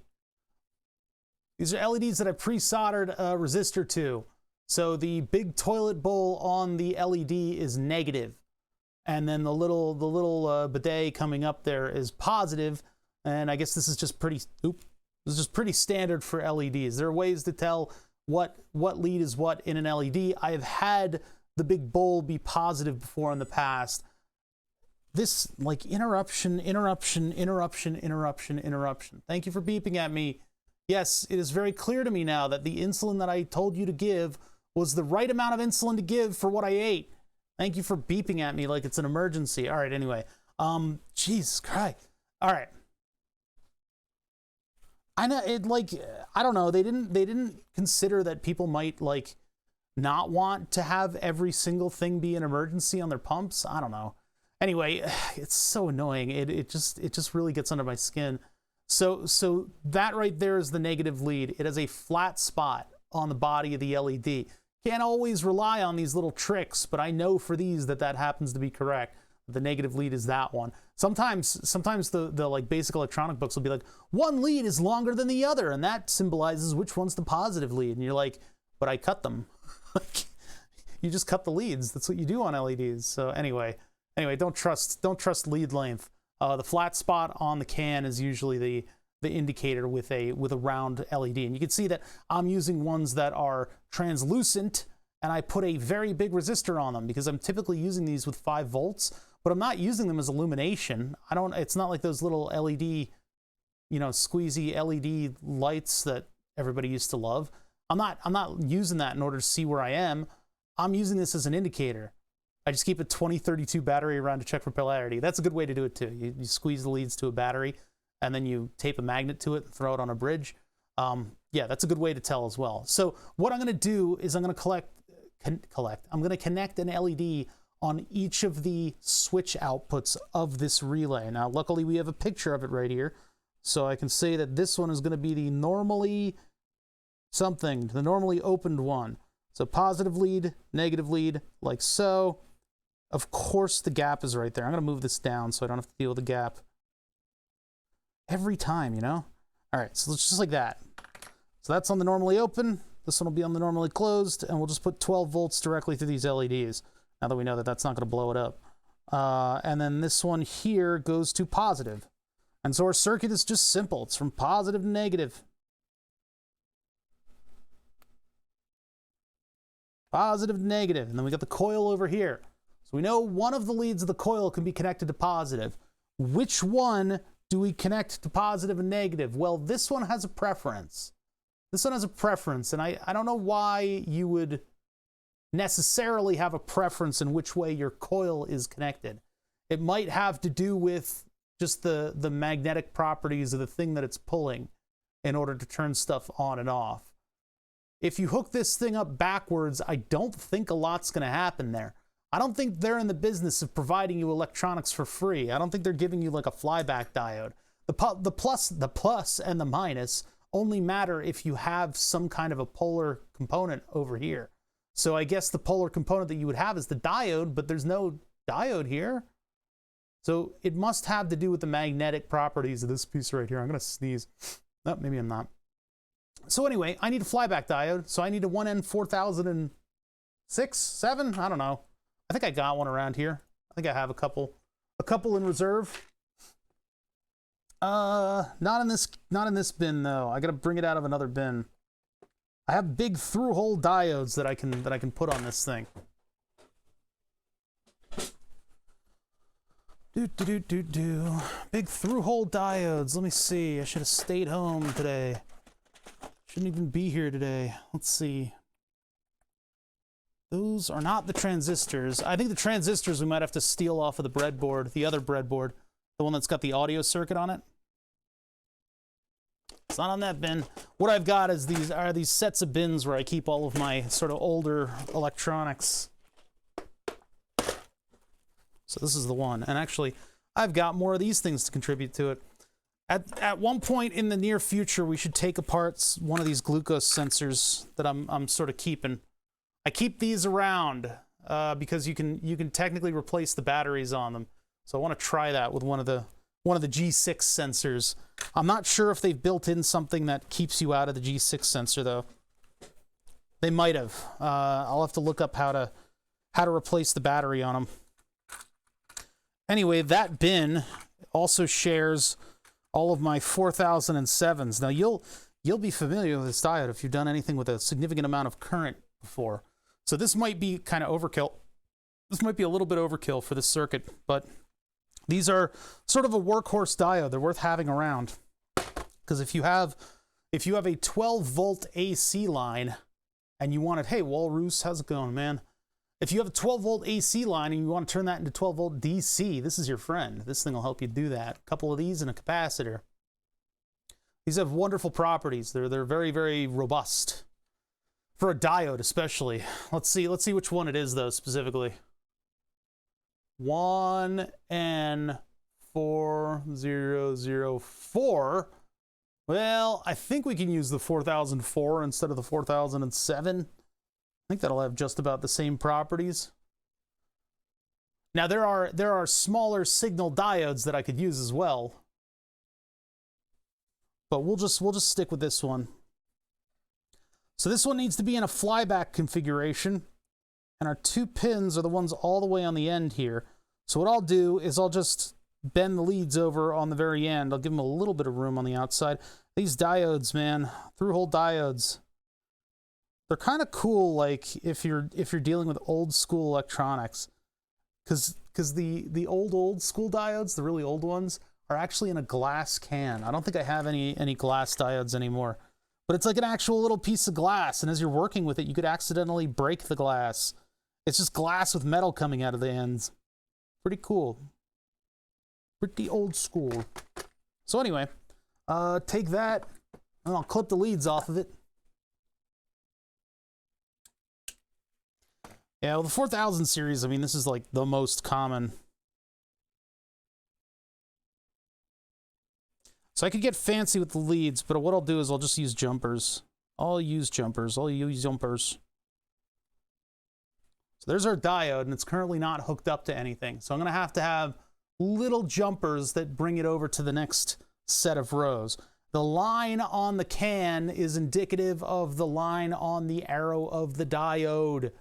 And the line on the arrow of the diode is telling you what direction current flows, where the positive and the negative on the diode are. This one is intentionally hooked up backwards because when we cut off the coil, it will induce a reverse current loop. It'll go the opposite direction of how it was powered before, but with a ton of volts behind it. And so that's designed to flip the 1N4000 and did we have a 7? Maybe we have the same exact diode. That's nice. Yeah, it'll basically go through the 1N4007 backwards and then induce and blah, blah, blah, blah. So yeah, anyways,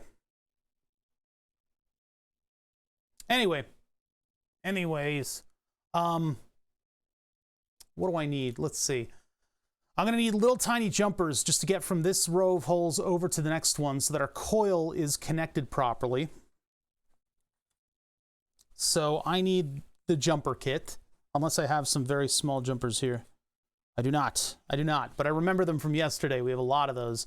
So, oh man, what a great time for my voice to get completely scratchy.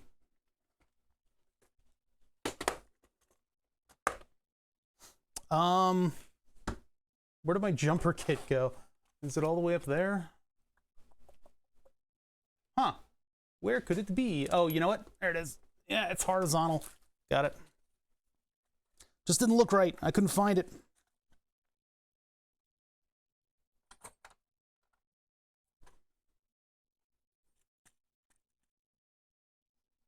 All right, so little tiny jumpers.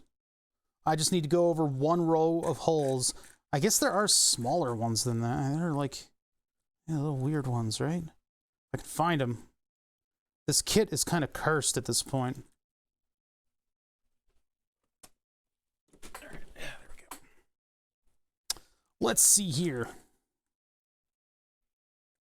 Well, I got 2 and I only need 2, so let's just put 2 in.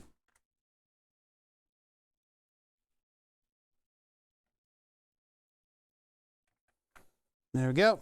So that makes that connection on the perforated the breadboard, on the solderless breadboard. And if you guys don't know what solderless breadboard is, it is a way that you will prototype electronics, and it's what you should start out with, because then you can reuse your parts. You don't have to solder stuff in permanently.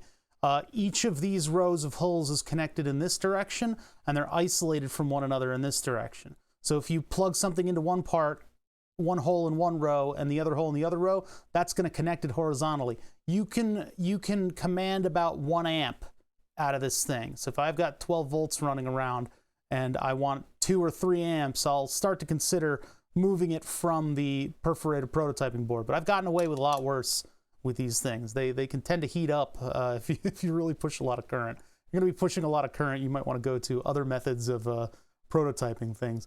On the ends here are rows of holes. They're still in 5s, but they're not isolated from one another. In fact, one goes the entire length of the thing, and then so does the other. And they're labeled plus and minus so that I could hook up negative to this one, and I could pick up negative all the way back down here. I could hook up positive to this one. I could pick up positive all the way over here. They don't have to be positive and negative, though. You can actually flip the script. You can do whatever you want with it. These typically have snaps on the ends, so you can actually unsnap these from one another and snap them together in a different configuration. I generally don't use them like that. I have 3 sizes. One is the giant perforated prototyping board that I'm using for the big audio EQ project. This one is more like your Arduino Pro or teensy 3.2 sized board where I'm hooking it up to something external and I don't need a lot of peripherals on it. And then the other one that I have is a very tiny one and I don't know what happened to it. I don't know where it went. It was too small. It ran away. I'll find it one day. But the super teeny one is for like, just little tiny projects or like programming stuff, things like that. So anyway, we got a relay, we got our flyback diode, which is a vital piece of the equation. We now need a transistor. I need a transistor and then I can hook this up all the way to the Arduino. I don't know what any of this stuff is in any of these bins. What is this thing up here? This is probably a voltage regulator. Watch this one be a voltage regulator.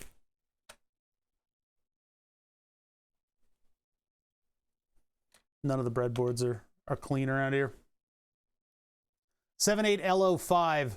That is a linear voltage regulator. This thing converts power into heat. If you want 5 volts out of something, this is an easy thing to put in there, and a lot of projects will tell you to use the 7805. This is a small one without a heatsink tab. These can usually do like an amp, which is great for your digital electronics.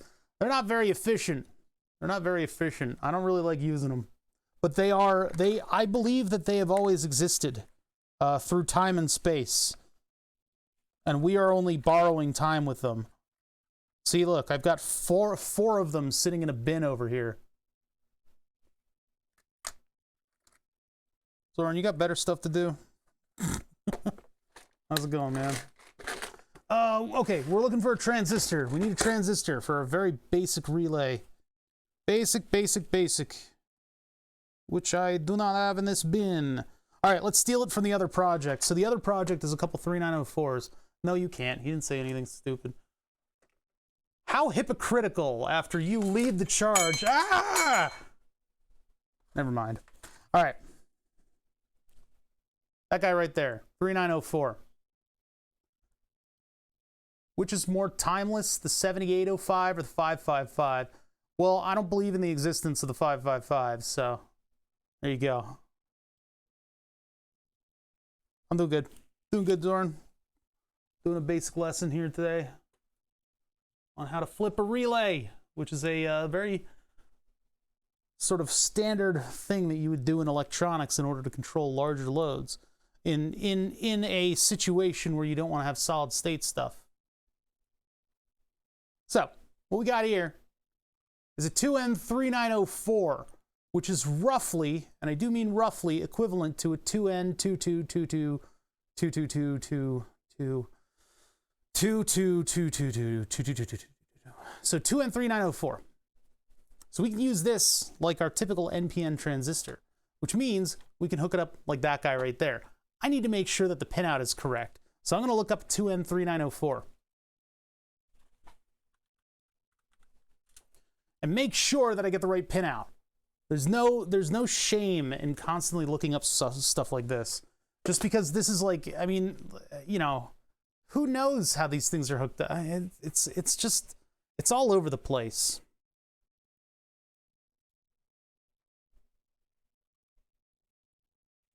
So this is the best example, and like I said, it always necessitates a 3-dimensional drawing, because in the past they would just have like a D, and they'd have 3 pins on the D, and you're like, what does that mean? There was no telling whether it was, and sometimes they'd say top or bottom, and you're like, top or bottom of what? Like, it made absolutely no goddamn sense. So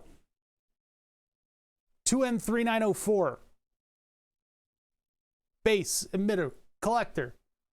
Let's get this thing hooked up so that we can use our Arduino in order to click it off.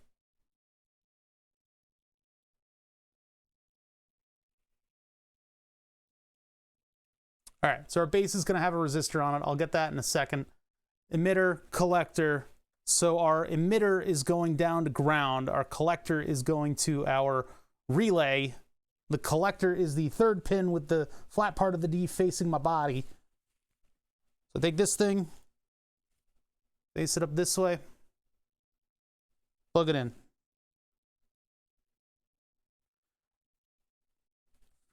You guys can get a view of that, better view of that here. So I plugged it in. It is connected to the negative part of the relay coil. I'm just getting something that I can point with. Hold on.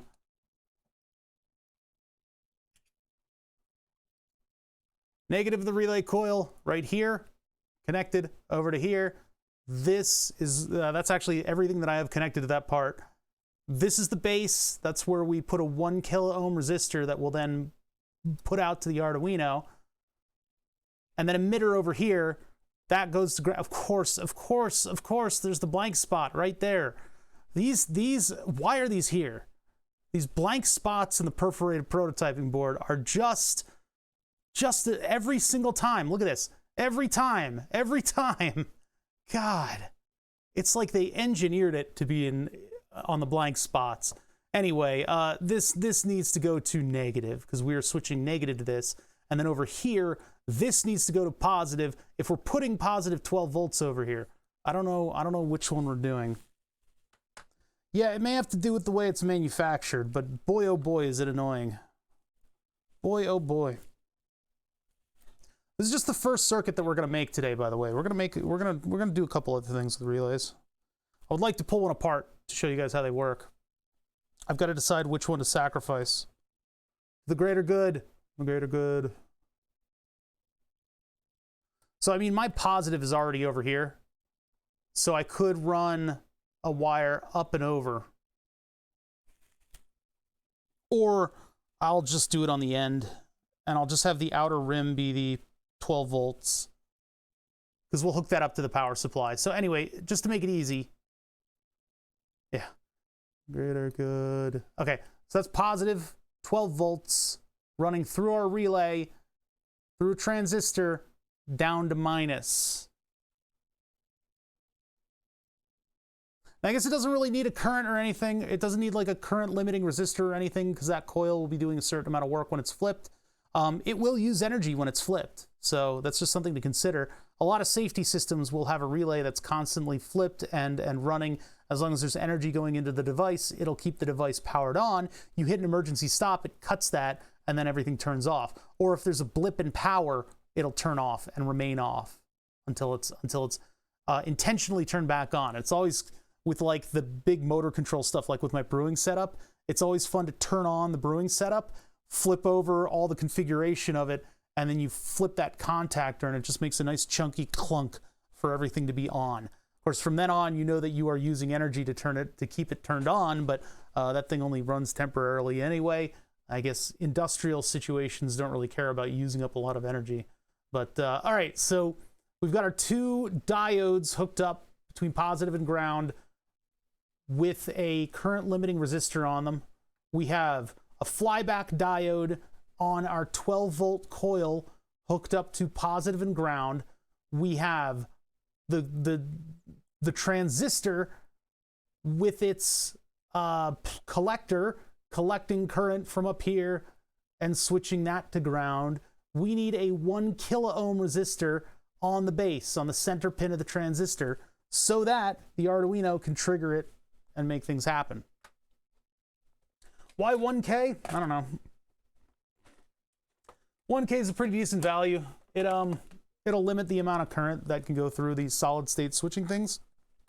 With something like a coil, you have a lot of wire there, and that's actually acting as a resistor, so you can get away with switching 12 volts through it directly, and then it'll just use up the amount of current that it uses up, just by virtue of the properties of the actual coil. Whereas with solid state switching devices, like the diodes, like the transistors. Transistors are just a stack of diodes, right? Like with the diodes, like with the transistors, you can have very little resistance through your device, and so a lot of current will go through your device, and with the current comes heat. What little resistance is there to resist that current going through it, all those electrons going through it, they're all going to squish through the door. They're going to create a lot of heat that'll blow up your device. So that's why we do things the way we do. So all right, let's get this 1K ohm resistor in there, and then we can hook this thing up to the Arduino. Now, in the realm of like solid state relays, you can get a device that's just basically a fully fledged switching device. So you can have a solid state relay that operates at 120 volts and has a 5 volt contact that'll switch your thing on and off. You just have to make sure to wire it up correctly, but you don't need any additional electronics on it in order to run it. This would, however, be the cheapest and most basic thing. The solid state relays are like 30 bucks. This thing should be a lot cheaper than that. You can get these in bulk. Haksu! Thank you for following. All right, so all that remains is to connect this thing to 12 volts. As long as we share a ground between this device and this device, we can hook up ground, we can hook up a 5-volt source to this one, as long as that ground bias is in there, then there's a difference between 0 volts and 5 volts to this device here, to the transistor. And once that switches, that means that 12 volts will be allowed to flow through here. So, I mean, I guess our best isolation in here is this transistor. Now, what we could do additionally is if this were a 5-volt device, we could move all this stuff onto this circuit and have a separate 12-volt circuit that would power everything else. But we're going to have to actually flip a switch for 12 volts. So it's not as isolating as we would like it to be. If we really wanted isolation, we wanted to spend the money, we could put something called an optical isolator on this. So the transistor we could practically just replace with an opto isolator. Although putting the opto on the other side of the transistor is probably better. It depends on what transistor is inside the opto isolator. But then you're setting off this circuit with a light beam, a beam of infrared. We don't need that kind of isolation here. We're not dealing with like insane stuff. All right. So let's get ground is our most important contact here. Well, I guess they're all important. They're all important in electronics. You can't really get much done without them. So ground here to ground here. Oh, we need to bridge the two sides of the board because I used positive on both sides. I could probably have taken this and gone over here. I don't know. That's all right. Or if I took this line and went up with it, then we would only have 2 contacts for that. But let's just take positive and let's just bridge that to both sides. That just neatens up the circuit a little bit, that's all. And we're taking our signal out. So let's just take pin, dear God, I don't even know what pin I want to take. The last thing we did with this, what was the last thing we did? The last thing we did with this was control a couple LED displays, which is a lot more advanced for a basic stay than we're doing right now. Let's take like pin 8, I don't even care. Pin 8 will go to the resistor, and that's it. That's all our connections. Let's get a power supply in here so that we can give this thing 12 volts. How am I going to hook that up? Let's see. Let's just take 2 gray wires. So plus over here. And since these are alligator clips, I'm going to keep them a little separate. Alligator over here. And then minus over here. Oh, wait, no. That minus isn't connected to anything. Never mind. I wanted to separate them a little bit, but we'll just do it this way. I'll just keep the leads apart from one another. Okay? And then I will connect this thing to the computer, and we can program a Hello World program on it. And I can power this up right now. I don't know what pin 8 is doing. Hopefully it's not chattering. Let's just see. So I plug in the USB to my computer. Plug in the Arduino. We don't have a Hello World on it. Would have been nice if we did. And the power supply is off right now. You don't necessarily need a power supply. It's just that all I could find was the 12-volt relay, and I don't want to involve weird voltage regulators in this. So I'm going to power it up with a power supply that's separate from everything else. You can also buy a 12-volt power supply specifically for breadboarding circuits, and that might be pretty useful. All right, so 12 volts out into this thing. Is that LED heating up at all? No. One kilo ohm on the LED is enough to light it up, right? So we got pin 8 that I've plugged into arbitrarily. Since this is an Arduino Basics day, even though I'm mostly working on hardware right now, explaining why we do what we do and how we're supposed to design a relay flipping circuit, I haven't really talked much about software. The software is going to be pretty easy. I'm just going to put, I don't even need to do the Hello World. I could just program it all from scratch. What we're doing is we're basically setting this thing up. Here, let's do, I need to save this sketch before it'll actually let me work with it. So we're in the Arduino Basics, and we're doing a relay. I'll do it in all caps. Relays. Hello. Oh wait, no. We need to comment out the code so that it doesn't do anything. Arduino Day 2021, Halloween. Blink, but like it's a relay, man.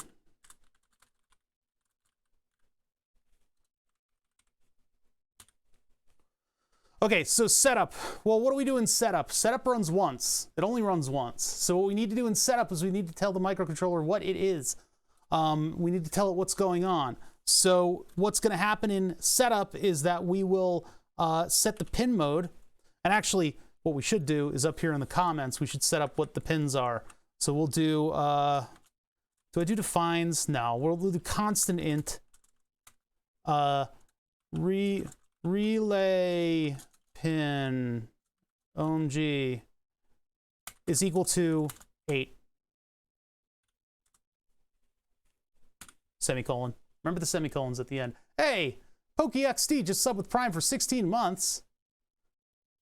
No, I forgot something lately. Hey, man. No, I appreciate it. I really do. 16 months is nuts. I forgot how big the Uno is. Yeah, it's big. It's not really something that you plug directly into the breadboard, but hey, it's good enough for me. And it's good enough for Arduino Basics Day. So in the setup, we run everything once. We set what the pin modes are. Pin mode. And then this would be relay pin omg output. Like that, right? So do that, and we can also set pins as inputs. We could set inputs, input pull-ups, input pull-down in some Arduinos, I think. You know, the sky's the limit. Phantasmogasm with some advice. Okay. 20 months, though. That's pretty cool, man.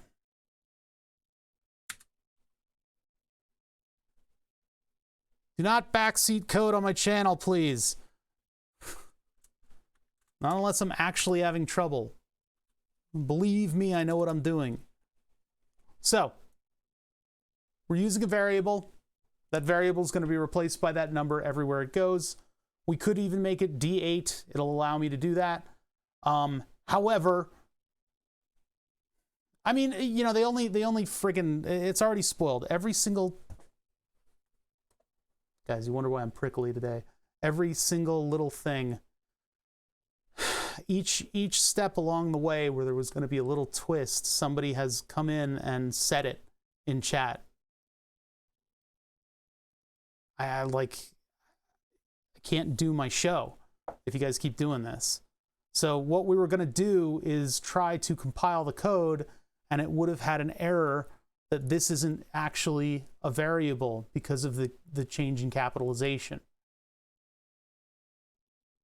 But that's been ruined. So anyway, pin setup. So because this is a very simple code, right? Very simple code. You know, sometimes I wish my chat was running a lot faster and then I could just ignore stuff like that, but I have to stop. I have to actually stop in my tracks and address it because I'm not dumb. All right. So, all right. Anyway, I'm using a lot of kind of like flippant variable names and stuff like that. Here's the deal. We're doing one thing with this microcontroller, and it's just blinking an LED. Now, I know a lot of people would poo-poo that. They'd say you can use a 555 to do that. All you need is a couple capacitors and a resistor and a diode and some calculations and then a 555, and you just need some jumper wires and then a voltage source that's stable, and then whatever. I don't like the 555, and all right. So yeah, anyway, people will poo-poo it and say that you should have a 555 in here if you're just going to blink an LED, which is completely missing the point of why we're doing what we're doing. Hey, Bob Ingas, and who's the other one?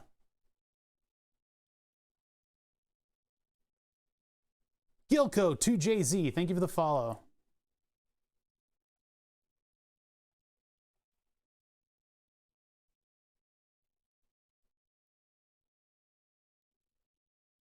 I'm gonna ban 555 from chat. All right. Anyway.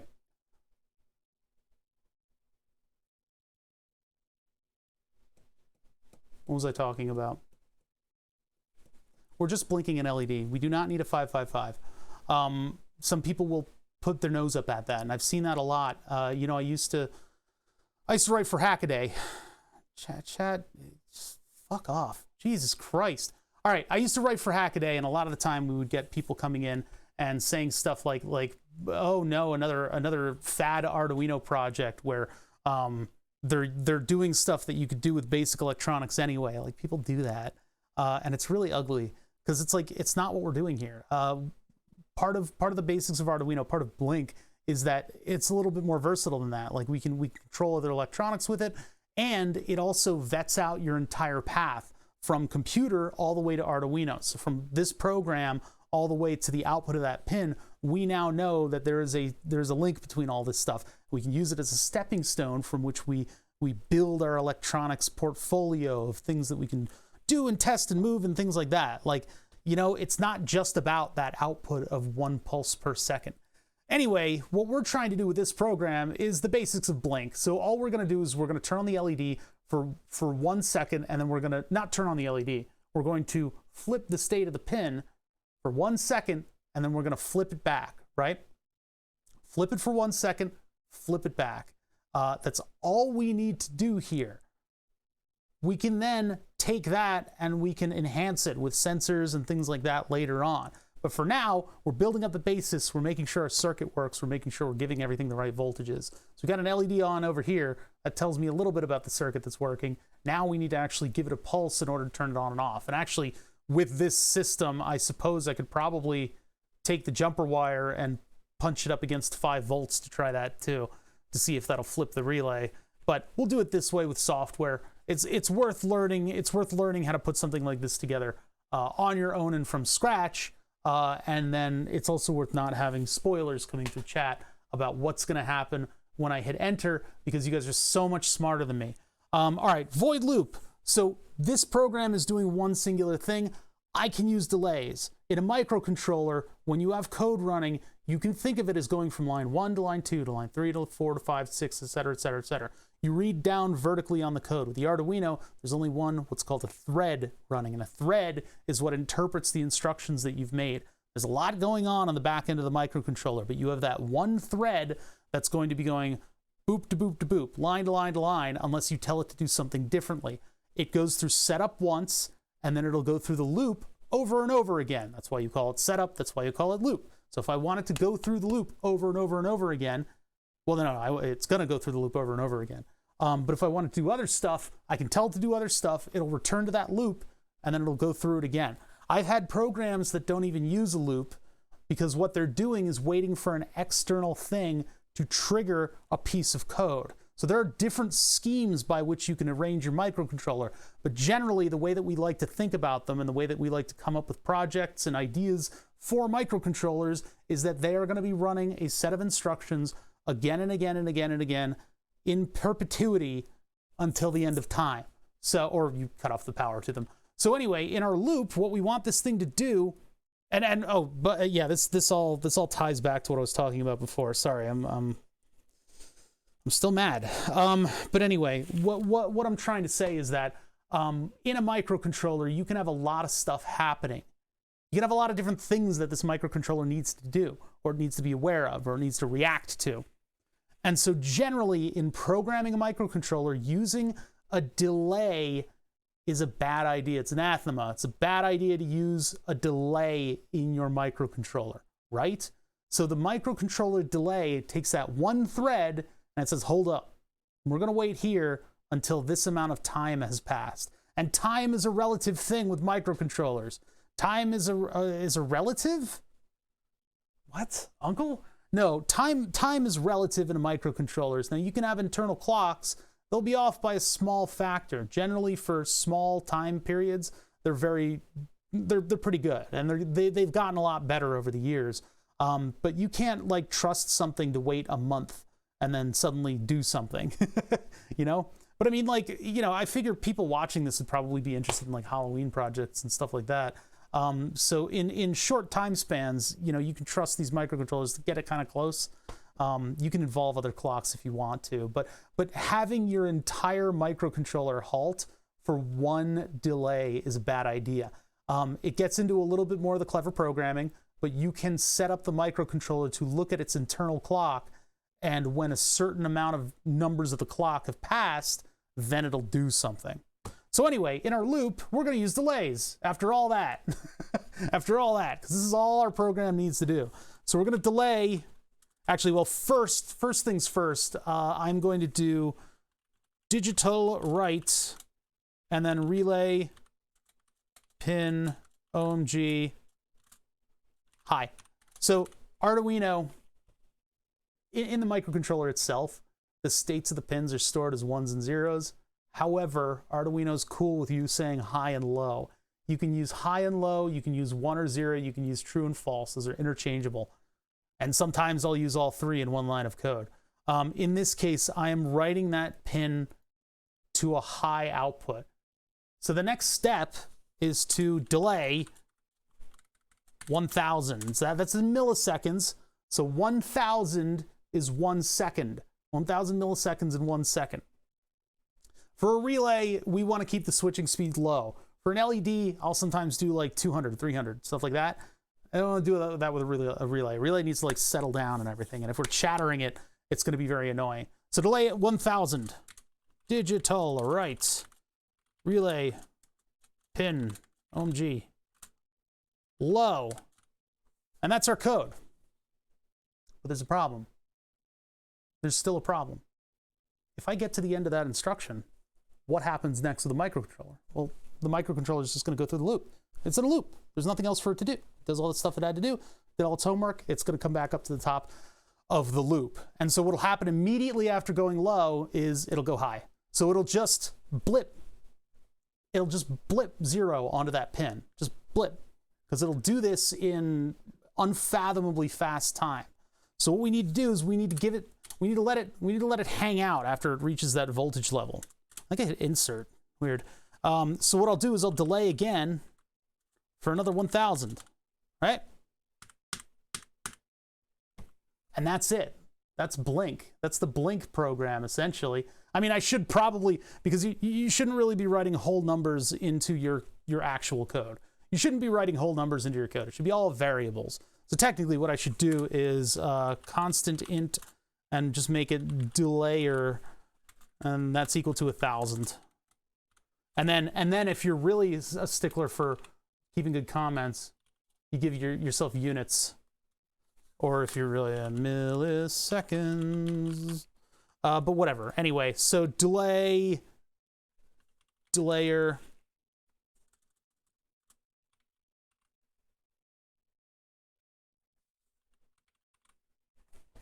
And then if we need to change that amount of time that it waits, we can come back up to the top of the code. Now this is 4 lines of code, right?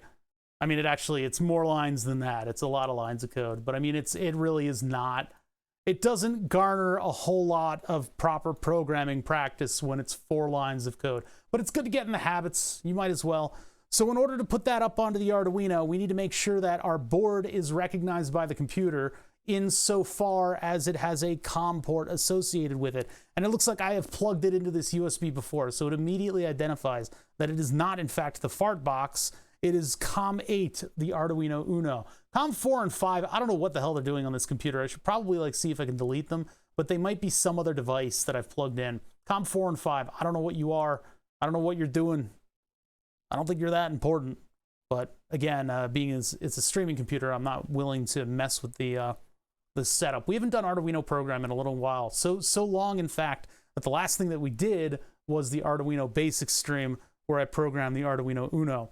So anyway, the board I want to select and make sure that I've got the right one selected. So in this case, I've got the boards list over here, and Arduino Uno is under the Arduino AVR boards category. I'm going to say Arduino so much that I'll forget what actually that word is. There are a ton of different types depending on what your application is, so choose wisely, I suppose. And sometimes you have to go to the boards manager and install one. Sometimes you even have to install something that is an add-on program that allows you to program, the really powerful stuff. Or you have to install some weird software in order to do stuff over your network. It's really weird.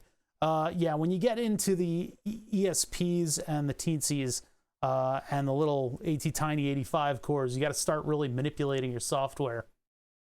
The Digisparks especially, I had to go deep into the Arduino stuff in order to modify it. You guys don't need to know about that. Anyway, if you get something like a basic Arduino, an Arduino like one of the ones you can plug into the breadboard, or if you get one of the big guys like this, you should be able to just plug it into the computer and select it from a drop down and get right into coding, which is, again, in my eyes, one of the biggest advantages of the Arduino is that you hit the ground running.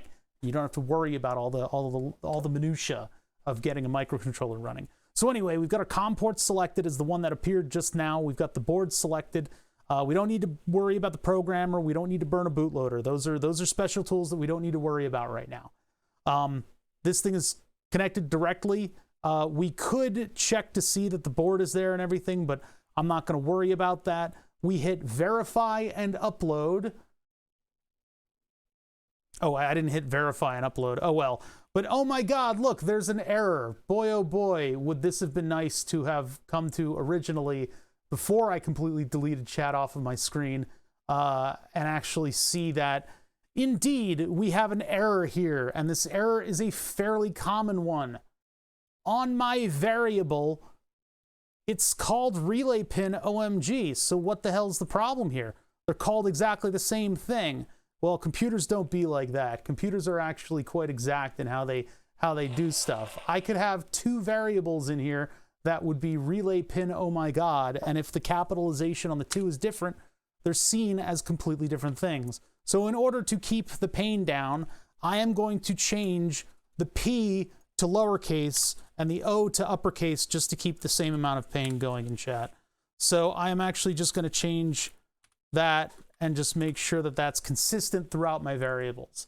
So once the capitalization and the underscores and all the letters are in there, and I've got a semicolon at the end of every line, because again, that's another error that you're going to get on the compiler. The compiler gives you errors, but it's not really going to explain them quite so well.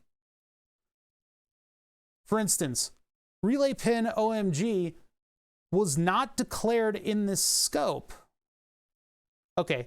So that means not declared in the scope means it's not a variable. You can get a feel. You don't need to know exactly what these error messages are saying. You can just take a look at that line and just make sure that you are aware of you know what the errors are. So expected semicolon before delay. The compilers are getting a little better at some of this stuff. So this was actually interpreted as not having a semicolon on it. But sometimes you get weird stuff. Oh, no, sometimes it actually does know. You can't always rely on the compiler to know exactly what the error is, though, and I'm giving it simple stuff. Sometimes you get very, very cryptic errors, and it doesn't really make a whole lot of sense. It just helps to reread the part of the code that you're trying to write and where the error is, and looking above and below that, and then looking for parentheses and things like that you haven't closed off. So all right, so we have a complete piece of code that's been vetted by the great and almighty compiler, and so we can just hit upload. That's going to verify the code once again. It will package it in machiney kind of language for the microcontroller, and then it will upload it to the actual silicon on the chip. It's not that simple, but we'll call it that simple. And so now technically pin 8 every 1 second should be going off. I know what the error is. I don't know if you guys see the error, but we can see that nothing is happening here. The actual error is that I didn't plug this into the right row. Now, technically, this should be running. There's no telling. So we got to check over our circuit to make sure that everything is where it's supposed to be. Positive, negative. I got 12 volts running to the circuit. That's there. The flyback diode's there. Oops, I unplugged that a little bit. Nothing's heating up. And let's see, make sure that the coil's got negative on the one end. It has, oh, it doesn't have positive on the other end. Oh, wait, yeah, it does. Wait, what is this one? Oh, that's common. This one is the coil going over to, oh, wait, that's going to positive. Yeah, no, that's correct. That's correct. Sorry, positive to negative. Yep, on the LEDs. So both pins of the coil are there. 11.98 volts. That's within 75%. Flyback diodes facing the reverse direction. 1 kilo ohm going to pin 8. Ground to ground. That's correct too. That should work. That should work, by the way. BTW should work. Something smells like it's heating up, but I don't really see any heat on the board.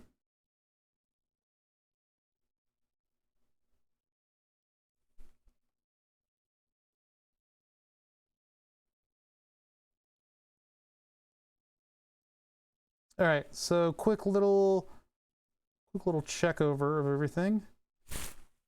Pin 8, relay pin OMG is 8. Set it up as an output, go high then low. We can test that with an LED, by the way. So we can just do this. Move an LED off to the side.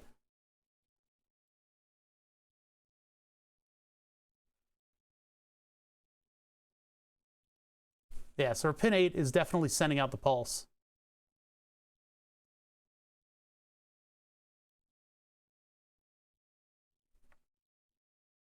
Let's make sure that I plug that into the right pin. That one goes here to ground. So what's going on is something isn't clicking off the actual transistor, and it might be the 1K that I chose. Might be the 1 kilo ohm resistor, because that's all that I can really see going on here. Unless that slipped. No, that didn't slip because the LED's on. Yeah. Or no. No, if that did slip, then the LED wouldn't turn on. That's correct. We got 12 volts running to this. We got the transistor sitting there. Yeah, I don't think there's anything I neglected here. So, the only other thing would be base collector emitter of the transistor. So let me check this out real quick. Emitter base collector base emitter. Wait a minute, which one is it? all right. Collector base emitter. Okay, I think it is the opposite of the 2M, the 2N2222 versus the 2M3904 are the opposite of one another. Possibly.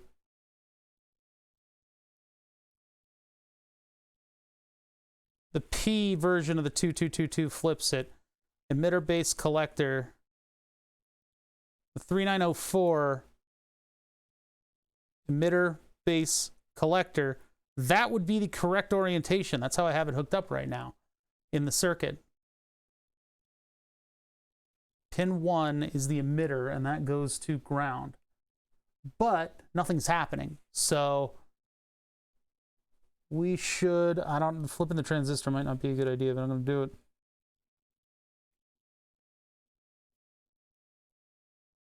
Nothing. Okay. 1K is the next target is that 1 kilo ohm resistor. So let's use a smaller resistor on this thing.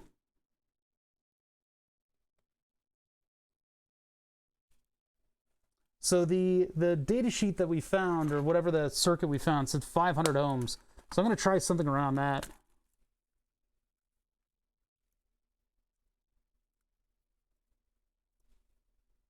There's 270, 330. I just don't want to overcurrent the Arduino. And I could technically, I guess I could probably calculate it, but 680 should be all right. Let's try half of the ohms, and maybe we'll get this thing to pop off. I mean, 12 volts isn't running any current right now. The only other thing that I think could get really hot is, yeah, this guy. But that only looks hot. Yeah, that only looks hot. It's just the thermal imager doing its thing. Crying wolf.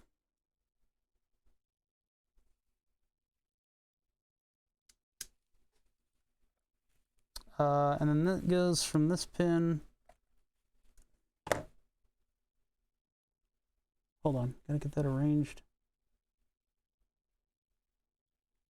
That to... Nope, wrong pin, one pin over. Ding dang, parallax. Ah, still not working. What the hell? Is my relay broken? Is it not connecting? It's connecting because the LED is coming on. I'm just not popping off with this 12 volt crap. Try reversing it again.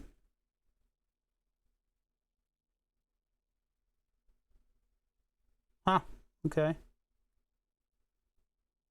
I mean, we verified that it is indeed outputting current, so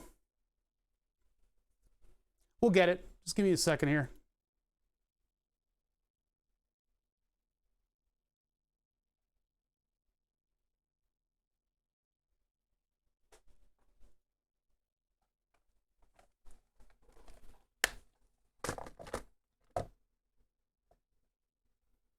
Base collector emitter, output of that, pin 8 of this. We know it's pin 8 because if I flip this over to here,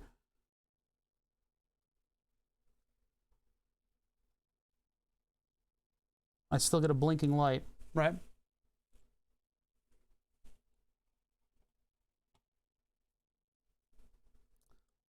So Arduino's still outputting.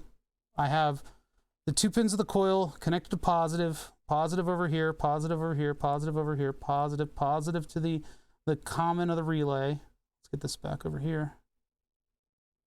Positive common of the relay. I've got the diode in flyback mode. I have a 500 ohm resistor on the center pin of the transistor. I've got the pin all the way to the right connected to the same junction down here as the negative part of the coil. Positive part connects up there on both the diode and the relay. Make sure that that's where it is. I have the resistor there to this all the way down there, and I got this going to negative, which is still connected to negative over here of 12 volts. So I don't think there is anything that you guys seem to think you're smarter than me about. What are you guys seeing that I'm not? There's nothing else to the circuit. It's a very simple circuit.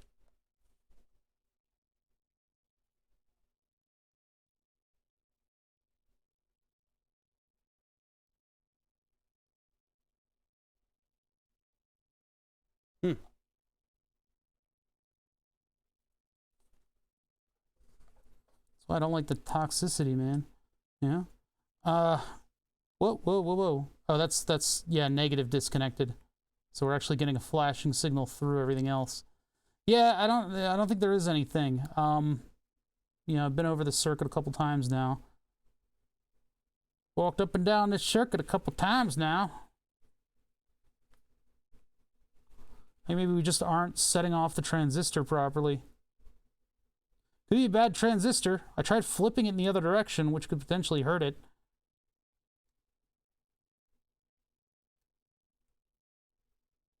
And you know, hey, maybe it's the relay too. So what we can do is I can actually take the relay, let me move the transistor over, and I can put 12 volts directly through the relay. I'll just take ground over here and see if we get a clicking noise. No clicking noise. Well, how'd you do? That is no click for the relay. Unless it is clicking off and I just don't hear it. Maybe I should use a different jumper. That way the LEDs will confirm. So let's do that, and then I'll use a different jumper to put ground directly into the relay. Nothing. So the relay is connected to positive up here, which goes through that to there. Ground, or sorry, oop, I just shorted. Anyway, positive over here, ground over here, click, nothing. 5, 6, 13, 12, 11. Let's see if that pinout is exactly what they say it is. It could be that the diagram is a little misleading, because we've got pins 16, 13, 11, 9, 8, 4. Well, no, that is not. That's definitely how it is. So yeah, there's no tricks about the pinout. Hey, Mr. Drillbit, thank you for the 5 months. Yeah, so I think we're dealing with a dead relay. I don't know though. I mean, these things are definitely making it into the prototyping board. So this one I have latches in either direction. This one fits at a breadboard. Let's try to use this one. I'll turn off the power supply. Let's redo the circuit. It's the same thing. It's just yeah.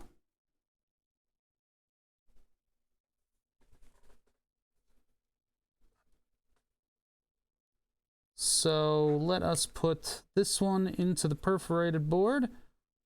And you know what? I'll look up the pin out of this thing. Let's look up the pin out of this thing. Oh yeah, this is 6 volts. Well, I could change the power supply to 6 volts, so we'll just go from there.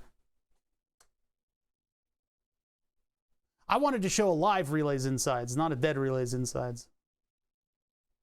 So, JW1FSN.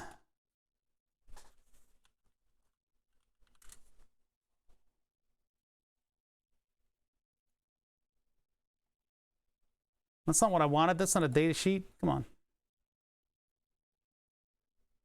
From Panasonic? Yeah, apparently it's from Panasonic.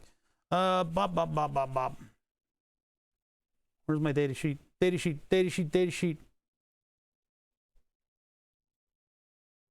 No, it's got a CAD model.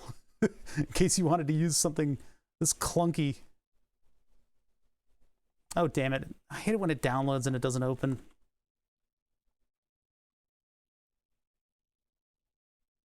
So this would be the 6-volt version. Blah, blah, blah, blah, blah. Don't care. What's my pinout? I want to verify the pinout. So I'm sure. External dimensions. This is the one with the 3 pins, but it's not telling me what they are. I mean, I can assume that this is the common contact. I just want to make sure that I'm getting it right. Yeah, here we go. I love, see, okay, the other one is like, excuse me, sir, this one is positive and negative. Please don't get these wrong. These are the contacts on the relay. Here's positive, here's negative. This one's like, this looks something like this. Don't worry about it. Like, it's like, all right. I guess it is just a coil because they just have a little curly Q of wire that they display between the 2 things in the schematic. So yeah, that's our layout, and so I pretty much have that in mind. So now we just need to hook that thing up to the exact same circuit that we already have sitting here. So I'll just extend these jumpers and I'll hook the LEDs up a little differently. So put that here like this. And if we do that, that means that I need to go 2 over with these guys.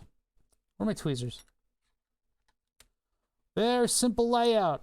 This is the kind of thing you sit down, put on a podcast or something, and you just build it. You just bring yourself through some of these little tutorial kind of circuits and just give yourself a basic idea of how all this stuff goes together and all these little switching structures play into one another and where to use what. I had a lot of fun with this kind of stuff. Especially we're over, actually, oh, we made it right to the right row of holes. Isn't that rare? All right, so then this one right here needs to go to negative. I guess I'll put the other jumper in. So we have both positive and negative run on both rails. I hate doing that though. It's always so sloppy to have these 2 wires sitting at the end of your board. But anyway, that means that I'm able to take this connection. Oh, it's positive. Never mind. This connection to positive. Oh, I didn't even need the other jumper then. Whatever. All right. This connection to positive, and that goes on this pin of the board. Right. Meow. Right. Meow. Okay. And then right. Meow.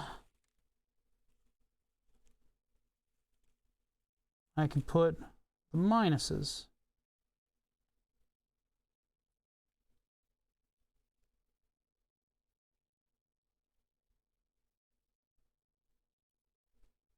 Ooh, this is holding it very loosely, but I think it'll make just fine contact. Now, before I turn back on the power supply, I need to actually adjust it.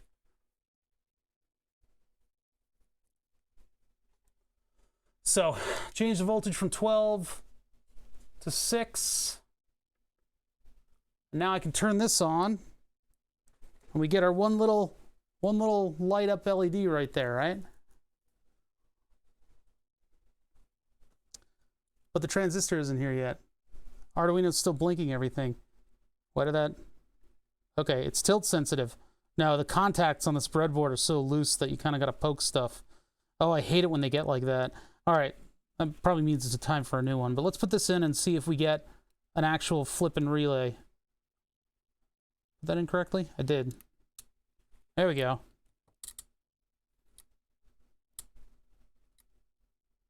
Click, click. I don't know if you guys can hear that, but this is a very chunky relay. I hope you guys can hear that. Very chunky relay. And so our signal is just flipping this back and forth as we go.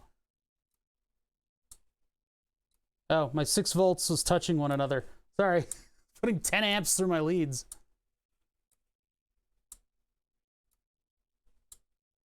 Yeah, that other relay is broken.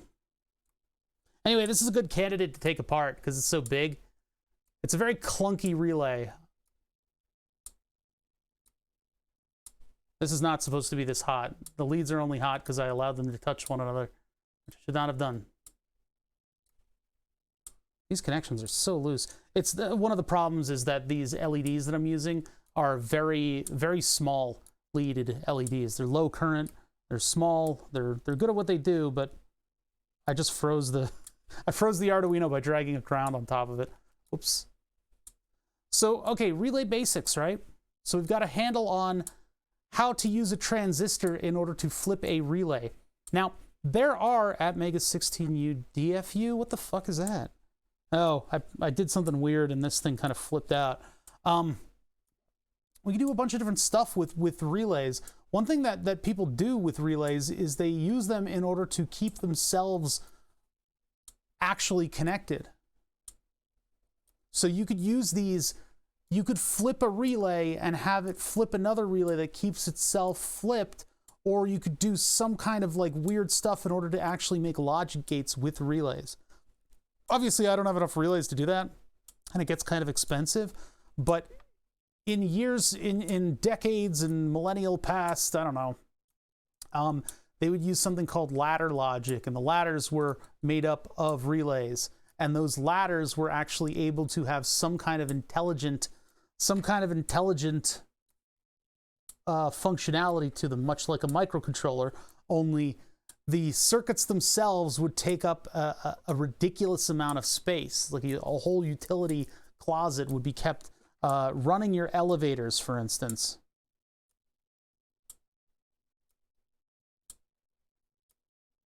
Pyroman, I do not need you to tell me that my leads are close together.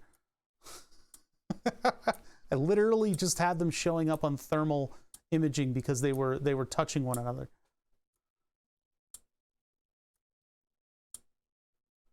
I don't know who that is. Who's that? Oh, did somebody else say it? Sorry. Read yours first.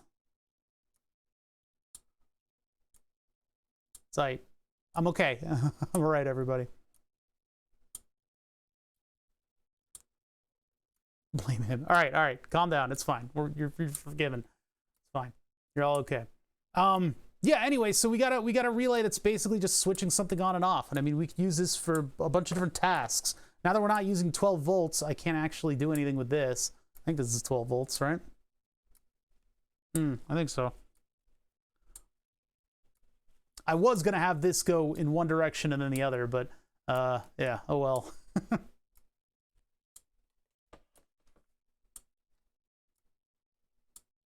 You can make music with a relay clicking. Yeah, so if we get up into higher speeds, like that's not really going to be very kosher for a relay, because a relay needs actual physical time to do its flipping instead of, well, the actual physical time of electrons shuffling around. But yeah, so if I were to take my code, that's not Arduino, that's Arduino. If I were to take my code and turn the delay down to like 100, the results are not going to be too pleasing. What'd I do? An error occurred while uploading. It had a little bit of trouble because I dragged a ground on top of the circuit, so I'm going to plug it back in. I think the Arduino's having a little bit of an issue.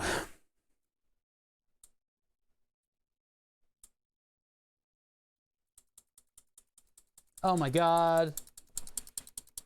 It's madness. It's a mad world. Can't handle this. Actually seems to be handling 100 milliseconds pretty well. Would be a shame if somebody forgot a 0.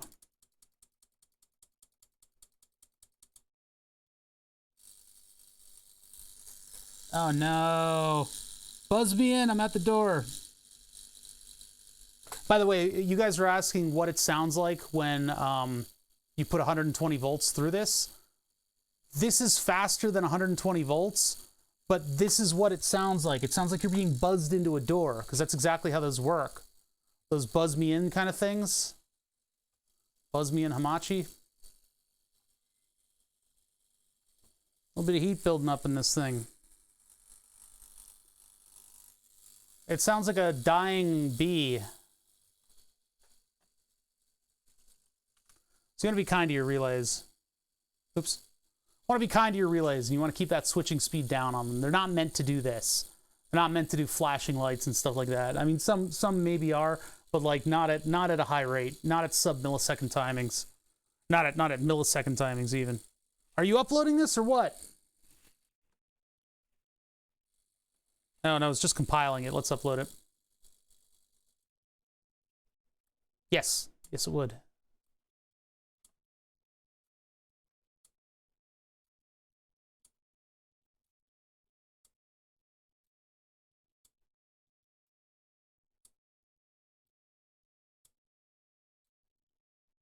I don't think you're right about that. Psyeo4, thank you for the follow. Yeah, I think I got Mr. Drillbit before. But yeah, so that's our basics with that kind of stuff, right? Let's go back and let's actually take apart this relay so we can see it operating. So now that we have a functional test circuit. Yeah, 60 milliseconds is not 1 second. No. 1,000 milliseconds is 1 second. I have a couple, I think. The Raspberry Pi Pico? I think. That's their little microcontroller board, right? I haven't used them yet. Stop making noise. Now keep in mind, if you're actually just flipping an LED, this transistor can do it. This thing can handle like 800 milliamps. It's when you get into the multiple amps on or the higher voltage that needs to be isolated kind of stuff. That's where your relay is actually going to be functional and useful. So there's a couple things that we can do in order to eviscerate this unfortunate relay that's sitting in front of me. The main thing that we're going to do is we're going to try to scratch away the glue that holds it together so that we can get the cleanest impression of what this thing is actually like inside. Yeah, $4 for an ARM micro. I would show you, but they're in that stack of stuff up there that'll fall over. I think I have like a bunch of them, but I don't have any use for them. I haven't had a project for them yet. They are only $4, but so this thing is held together with epoxy. I have 2 Pico. I use one to flash the other. Wait, they're USB though. I thought that you could just USB them. USB them.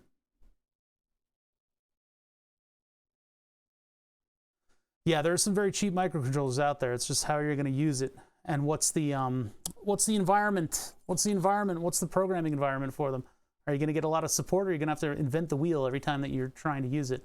So I'm going to try to get at this stuff, this environmental barrier right here, known as epoxy. The question is, how do I actually do it without killing myself, without hurting myself, and being in violation of Twitch TOS? It'd be very embarrassing if I died, because that would be technically against TOS. So I can try to very carefully cut it away. And if this were an automotive relay, I would be able to just take the cover off. For some reason in electronics, they have to be really insistent about really keeping that environment out. I would die and then get banned. It'd be the ultimate embarrassment. How could I live with myself if I got banned from getting died? You know? Let's put you guys up on the microscope. You're here, you're not here, you should be here, you're here. Okay, let's grab you guys and let's put you up here. There you go. Well, it's the epoxy is holding on to plastic. It's holding on to smooth plastic. Let's see how you hold on to smooth plastic. I bet you can barely get out of the tub in the morning. Gotta be careful about that. That little overrun where the knife slips and it goes shunk, and I start moving it away because all of my muscle tension is on something, gotta watch out for that.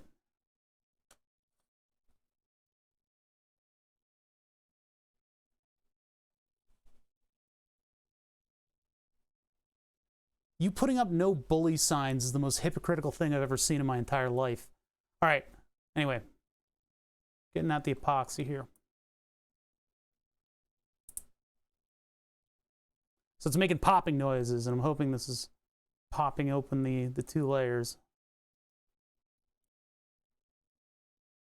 Yeah, what's wrong with true and false? All right. I'm going to see if I can get this off elegantly, but typically these eventually evolve a Dremel in some way, shape, or form.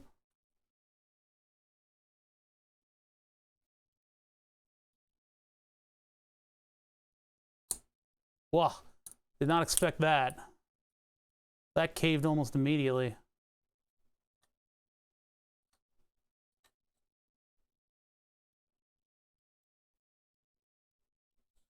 My shadow's in the way. Let me move the light a little bit so you guys can see what I'm doing.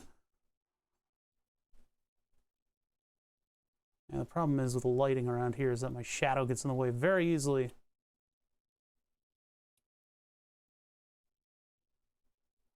I gotta kind of get it like down in there. Always the corners, right? Doors and corners, kid. Okay, here's that. That one looks pretty loose. I don't think I did the top here. Yeah, I didn't do the top.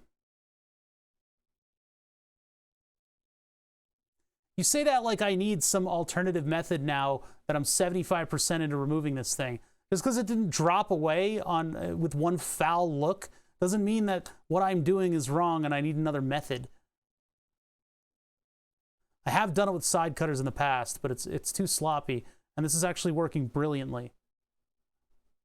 You guys maybe aren't aware, maybe aren't quite seeing this as I'm seeing this, but like this epoxy is giving up almost immediately. I don't even have to break the epoxy in any way, shape, or form. I know that maneuver looked a little. That was a little bit of a skanky maneuver right there that I pulled off, but I managed to not hit myself at all with a knife. Where's all that blood coming from?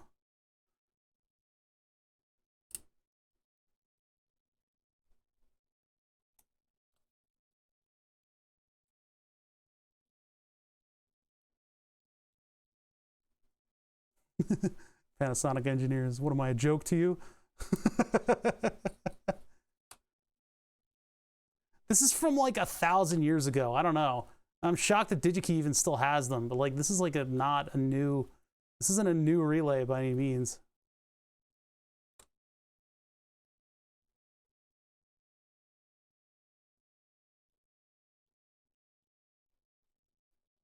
Actually, I think this probably was IPv6. I think it might have been, because like, I don't know, before you break off the can, that's a pretty good seal.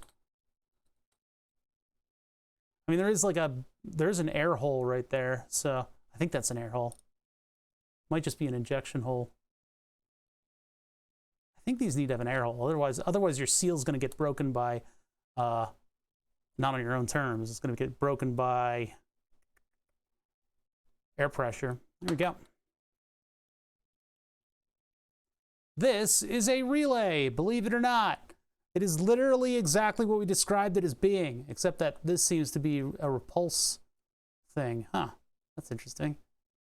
How the hell is that? How is that a repulse thing? Oh, maybe it's pulling something else that actuates that? It might be pulling something else that actuates the switch. But this is all that is in your typical relay. So if you're wondering why you're paying so much for a relay, it's because it literally has an entire electromagnet in it, like a substantial one.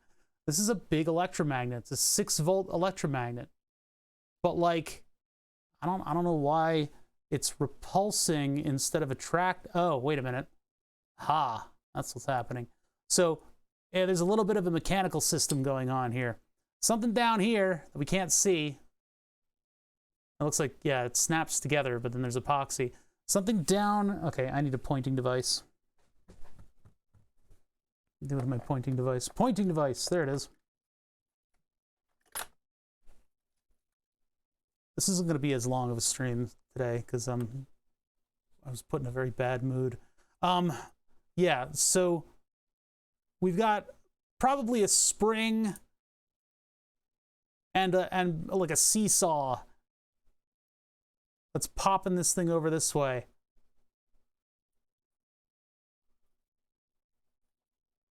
So in this thing, and what I'm guessing is it's an L shape, and then down here is where the thing will go up, and then this will get nudged over like that, and that's what's changing the, you know, that's what's flipping the contact on this thing. Now this will be some kind of an alloy that's resistant to sparks and stuff. So expecting this to be more janky because it's not in a see-through enclosure. I know, man, like they should be putting these in see-through enclosures. They're much cooler. Yeah, like you have an actual physical electromechanical system. It'd be much cooler if you guys, you'd be real cool if you guys would just put these things in clear containers. I guess clear plastic is harder, right? Clear plastic is probably harder than the see-through. These are just in the junk bin. I generally, look, RGB relays, Jesus Christ. I generally do not put relays in my projects because I can do solid state switching for everything, which is where you're just using MOSFETs. MOSFETs are so much more sensitive to stuff though, so it helps to get kind of good at MOSFETs. So if you're muddling around and trying to do an electronics project of like turning a lamp on, it's good to use something like a relay. You can get a lot with that. I'm very selective about the applications for relays because they don't have the life of the solid state switching apparatus. And when you go solid state, you can actually put a PWM through something and like dim. Not in every application, mind you, especially with LED lighting. You need to make sure that you're using the right stuff. But like, it's really good to know how to use these things. They're very versatile and they're a lot of fun to use in applications, especially when you're pattern coordinating things. If you need a relay, for instance, if you're flipping a bunch of solenoids and you're trying to do that musically and you need to flip a bunch of these solenoids, solid state is a good way to go. It probably lasts longer, it probably works a little better. But having a bunch of relays, you can hear the relays clicking off. It's kind of awesome. Do solid state relays still leak? Probably. It depends on what you choose, right? Because all the old ones are still around. My experience with the industrial solid state relays, the ones you buy on like Amazon, they're really expensive, but they work well. I don't think I've perceived any leakage through them. Yeah, every tool has a purpose, right? All right, let's get this thing switching once again. So I need to connect it to USB. If USB was so good, why didn't they make a USB 2? Plug that thing in. Turn on the power supply. Get this thing clicking again. It's not clicking. Am I on the wrong leads? Hold on. I got 6 volts running through this thing. And they're like, ah!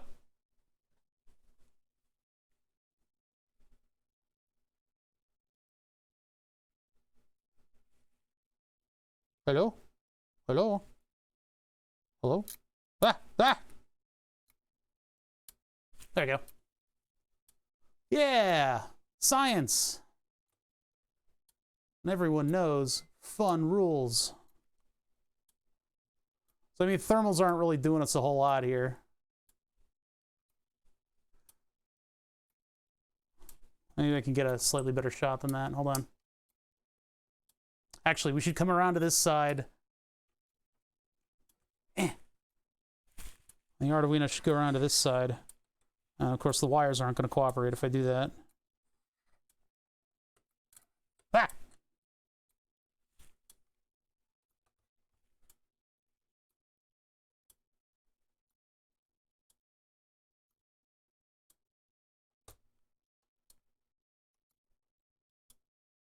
Hold on, I'm just trying to get my shot here. I actually do have magnetic field viewer paper.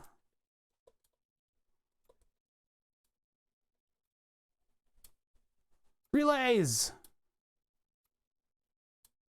How do electromagnets work? It has to do with the polar spins of electrons and the magnetic force. It's one of the fundamental forces. You can read up about it if you want.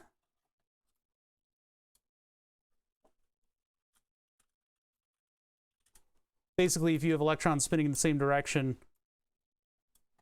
they attract.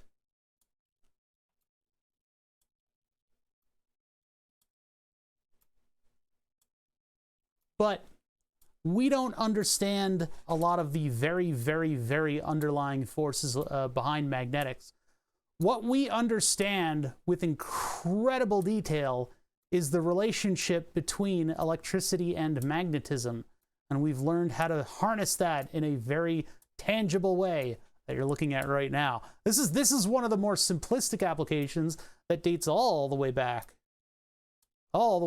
to the days when we were sticking nails in breadboards in order to connect circuits together and create some kind of a functional device out of metal and wire and, you know, current differences. Yeah, the right-hand rule represents the direction that the magnetic fields spin around a wire. And so when you coil up that wire, all of those fields are suddenly in a type of alignment with one another. And so they have they have an effect on one another. They build up. What's going on right now is that our Arduino, every approximately one second, did I set it to 1 second? I think it was 1 second.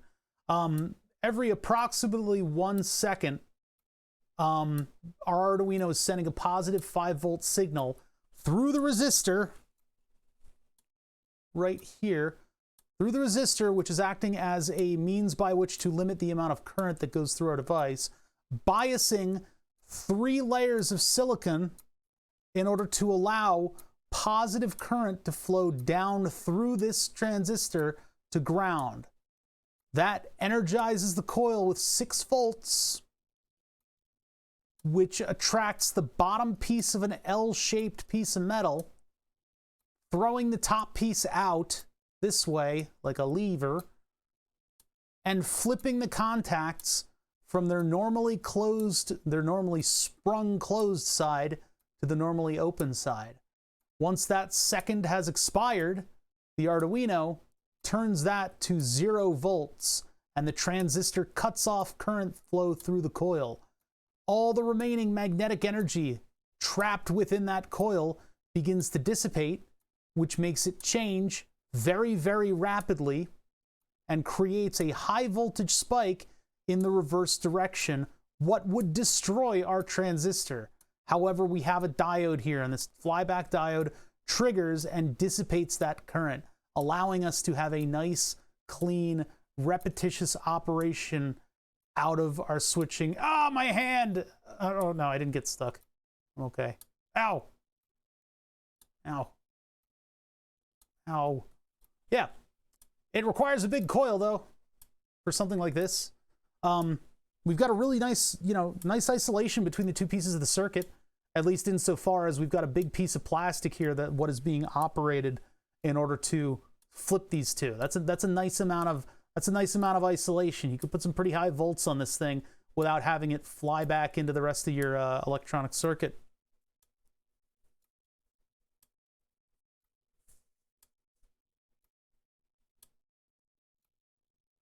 But it's all about this shot right here. This is what it's all about. We get a nice live shot of everything going on in the circuit all at once.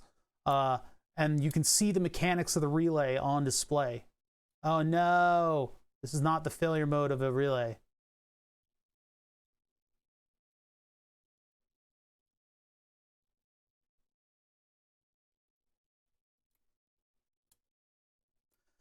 So some very basic building blocks, what you should have if you are looking to do stuff with Arduinos. A 2N2222 transistor, or a 2N3904, the equivalent to the 2222, but with a little bit different specs on it. The 3904 is a newer one insofar as this is one. It's from the 70s and 80s. I mean, come on. Newer is a relative term. But anyway, transistors, 2N3904, 2N2222. A 1N4007 diode, more than a couple of those, they're cheap. An LED with a 1 kilo ohm resistor on it. I use 1 kilo ohm because I'm not looking to change out my retina. I'm really not looking I'm not looking to totally destroy my retina every time I work with electronics, right? So the 1 kilo ohm resistor is there as a current protection device, but it's also there to dim the LED considerably. Relays are at your own discretion. I don't find them to be good jellybean, you know, walking around kind of things. And then the rest is like various values of resistors, a solderless breadboard jumping kit, jumpers, and Arduino. The Arduino, I prefer the ones that can just plug directly into the perforated board. Jellybean parts are known as parts that you normally have, and then I combine that with walking around money. So I kind of conflated two different turns of phrase. So I apologize for all the foreign language folks who are trying to ascertain what the hell I'm talking about, because I do that a lot, and I know people are like, what the fuck is he saying?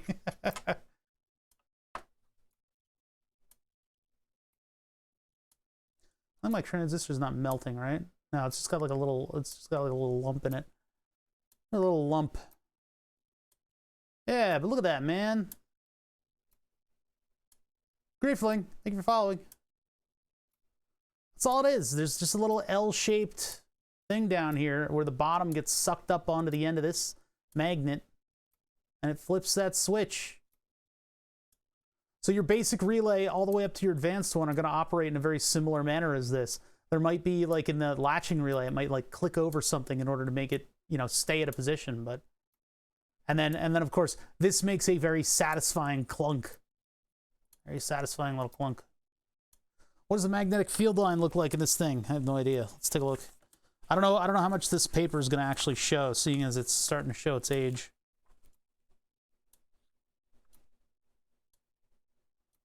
Well, isn't that exciting? You can barely see it.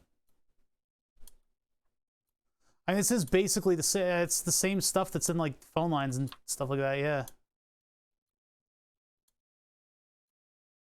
Yeah, we can only see a little bit coming out of this thing. You know, a typical magnet on the magnet paper will be a lot more powerful, and you'll be able to see it a little bit better. I think maybe the parts of the design that we're not really considering are how they keep the magnetic energy inside of the plastic from getting out and, you know, affecting external electronics. In addition to that, I mean, you've got like ways to mitigate sparking, because we're only running 6 volts through this thing. We could run 120 through this. My LEDs would explode, but we could run 120 through this, and there might be sparking at the contacts over here. We might see a little spark,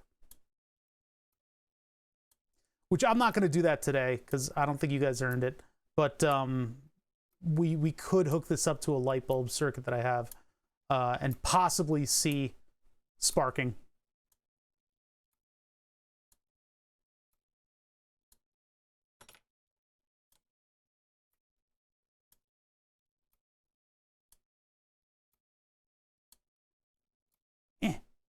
What does it look like when it's chattering?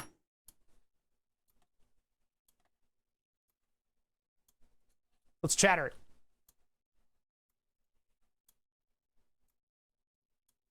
We didn't get chattering until, I mean, we'll just take it through the paces again. I'll go down one entire order of magnitude and see what happens. Ah!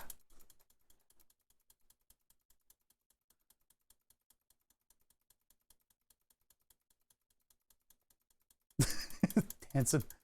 He dancing. He likes it. Oh Lord, he dancing. Click it, click it, click it. So what does chattering look like? I'm gonna upload chattering.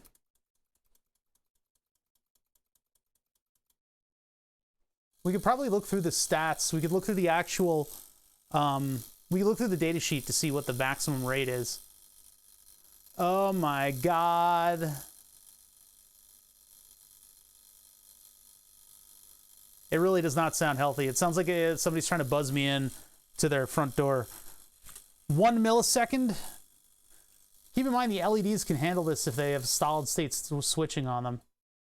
So that's just making a sound. This is going ee. It's too fast for the magnetic energy to do anything.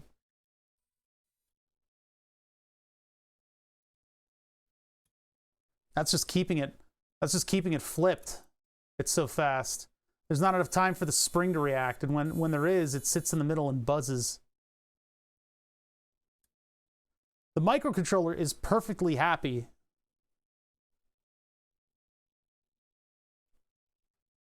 Where's okay, I've got an LED sitting up here. So if I run, that one's already going through a 1K, so I'll do, or a 500 ohms, so I can do this. See that? The LED is perfectly fine to operate at that speed. But yeah, so let's put it back to 100. Crap, I hit insert and I got rid of my semicolon. 100 milliseconds and upload that. See, the microcontroller doesn't care. It'll operate at these speeds. It's just that the stuff in the physical world does not like that at all. So we're having a lot of trouble.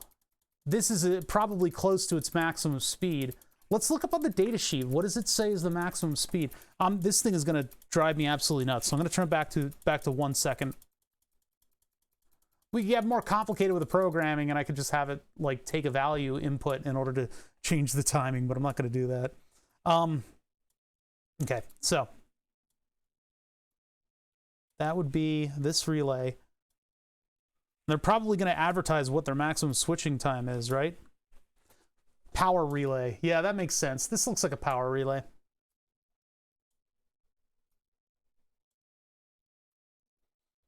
Five amp capacity type. Damn. All right, where are the stats? What do we got? All ohms and watts and amps. Form A, Form C. What? Does it want to fight me? That's like Jedi Knight 2 forms. Stop messing with the Christmas lights. All right. Hey, it's fun to look if you got like multiple like circuits, like lighting circuits and stuff that you want to control generically of like lamps and stuff, and you're turning them on and off and you have them going in a sequence. It's really satisfying when you get to the part of the project where you actually upload the sequence and you hear clunk, clunk, clack, clack, clack, clunk, clunk, click, click, click, click. It's really cool. You know, being somebody who built something that happened to operate on a ton of relays in order to do really cool stuff that you weren't necessarily going to be allowed to be around all the time, it's really nice to be able to test your sequences on something like a bunch of relays and have something as visceral as the clunking of electromagnets going.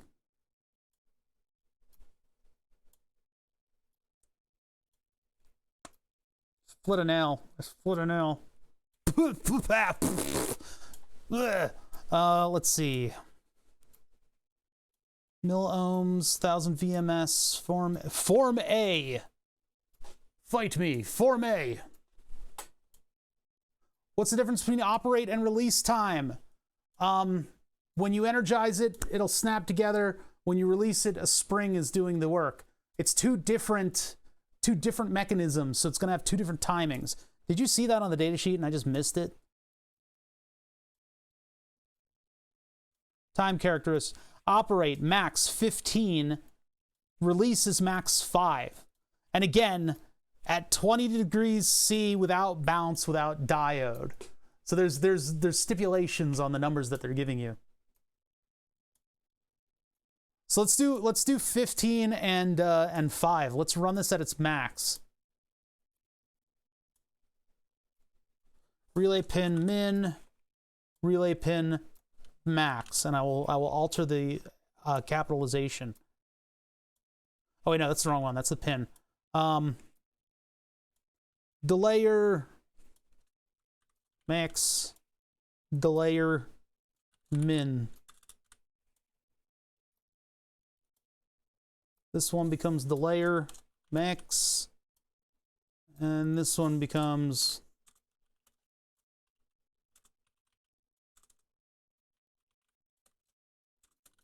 min 5.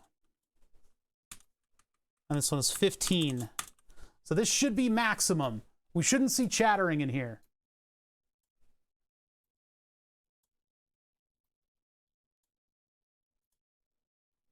Oh God. Ah! Ah! Jesus Christ. Look at this thing go. I mean, without an oscilloscope, I'm not going to be able to really tell you that that's a clean signal coming in and out of the thing. Yeah, it's like tattoo gun speeds, you're right. Oh my God. Calm down, relay. From the output of the LEDs, it does not appear to be very consistent, although this one could just be having connection issues. I mean, it should be 5 and 15 milliseconds as a pulse. Yeah, I guess I can do that. If you guys notice, I've kind of run the gauntlet of stuff that I wanted to do already. So I'll boot up the scope and we'll see what we get. And see if we can realistically if we see the pulses that look anything like whatever. The thing about the LEDs lighting up, the way they're lighting up, I mean, this one is having connection issues, but the way they're lighting up is because, remember, it's 5 and 15. LED Chan, what are you doing? Okay, so oscilloscope on this chattery mess. I'm gonna end up summoning bees or something. As it slowly comes into focus. My God, the sounds that I'm hearing. Ah. Ah.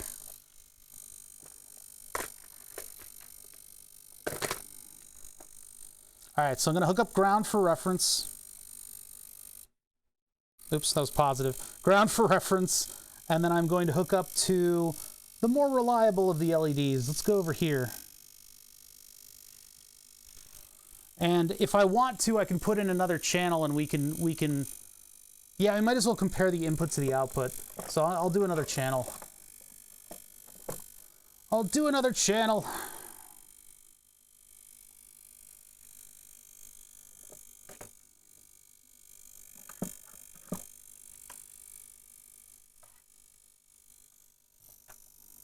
Oh God, every time I touch stuff, it makes different weird robot noises. All right, channel 2, I need a wire for channel 2. Any wire will do in a storm.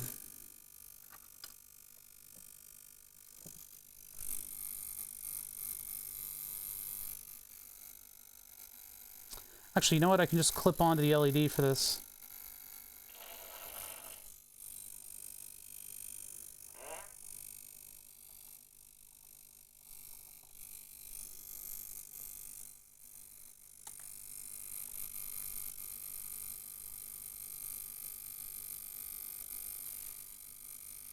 All right, so a little bit noisy.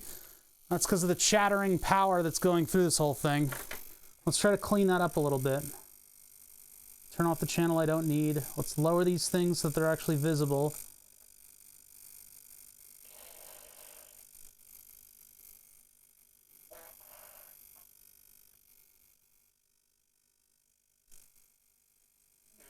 So this is our input signal, and it's very, very dirty.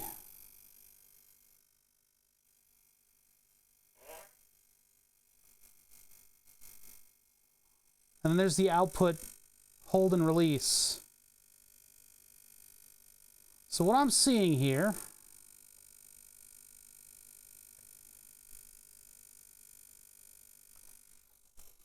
so there's an actual mechanical delay between flipping this and us seeing the 6 volts. Keep in mind, 5 volts, 6 volts. We're not exactly seeing 6 volts right off of the bat. It actually takes a second for it to, I guess, latch in or something. But this should be 5 and then 15. According to the data sheet, this is the best that it can do.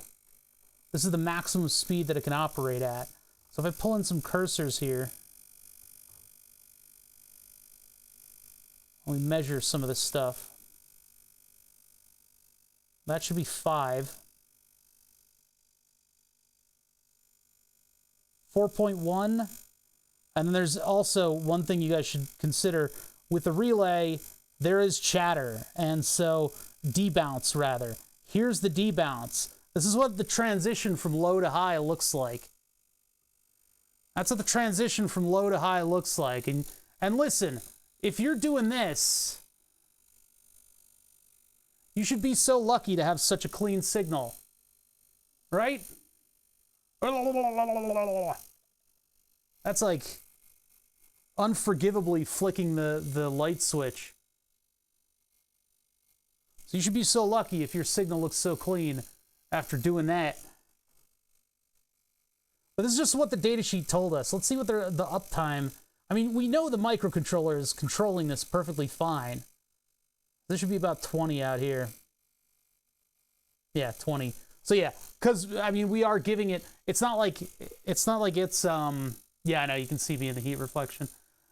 It's not like we're...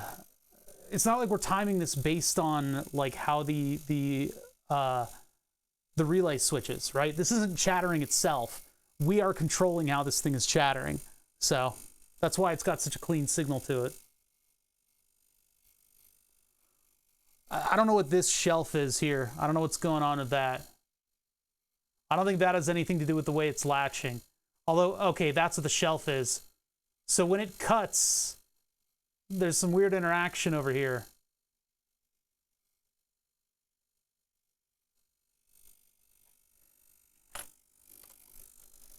Man, this is annoying to have going like this.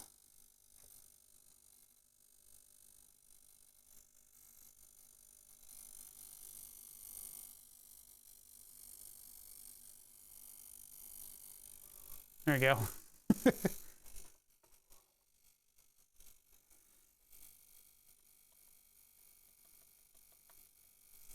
What? What do you mean? Oh, I guess plus means focus closer, huh? Blah, blah, blah, blah, blah.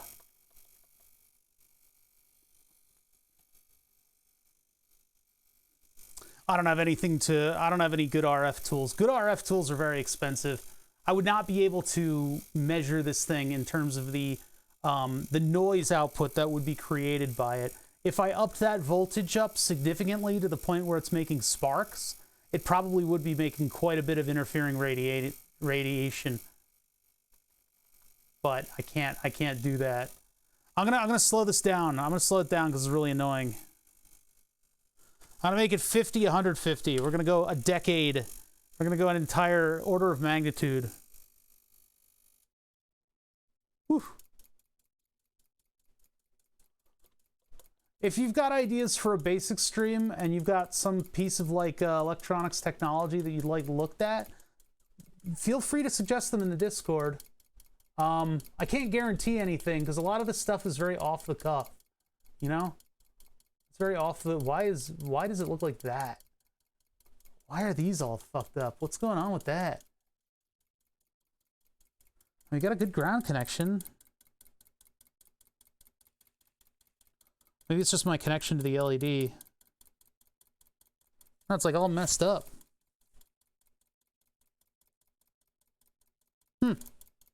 Odd.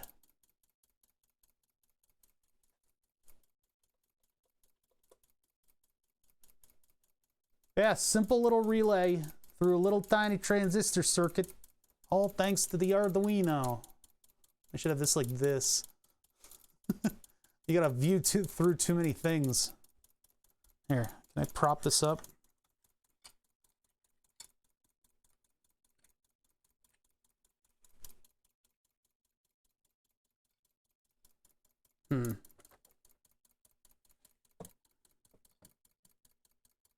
Fuck.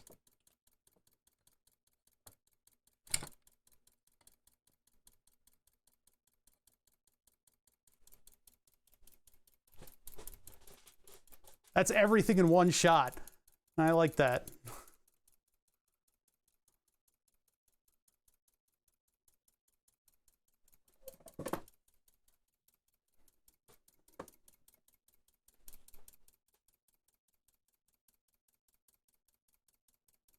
Oh, even I'm there? Yeah. Hey. I'm doing duck face.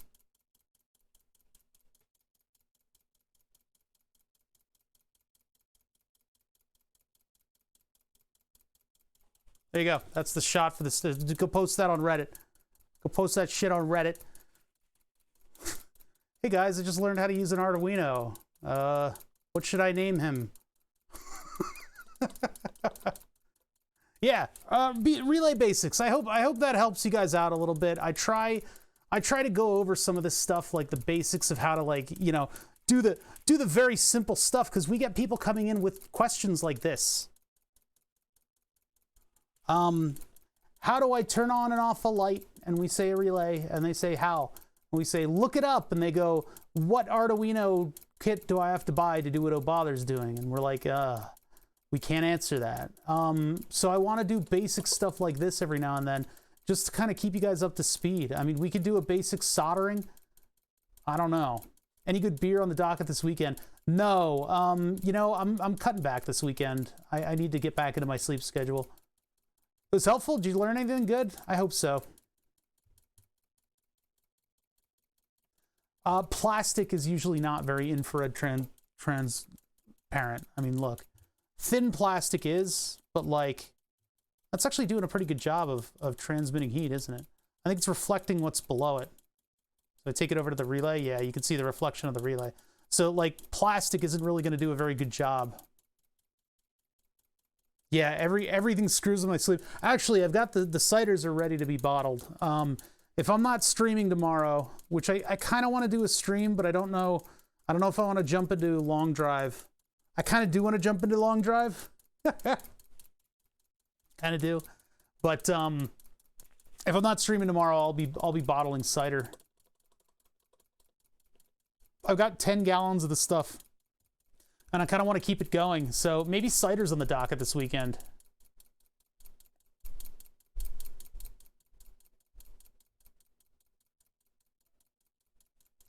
What Arduino kit do I buy to use an op amp?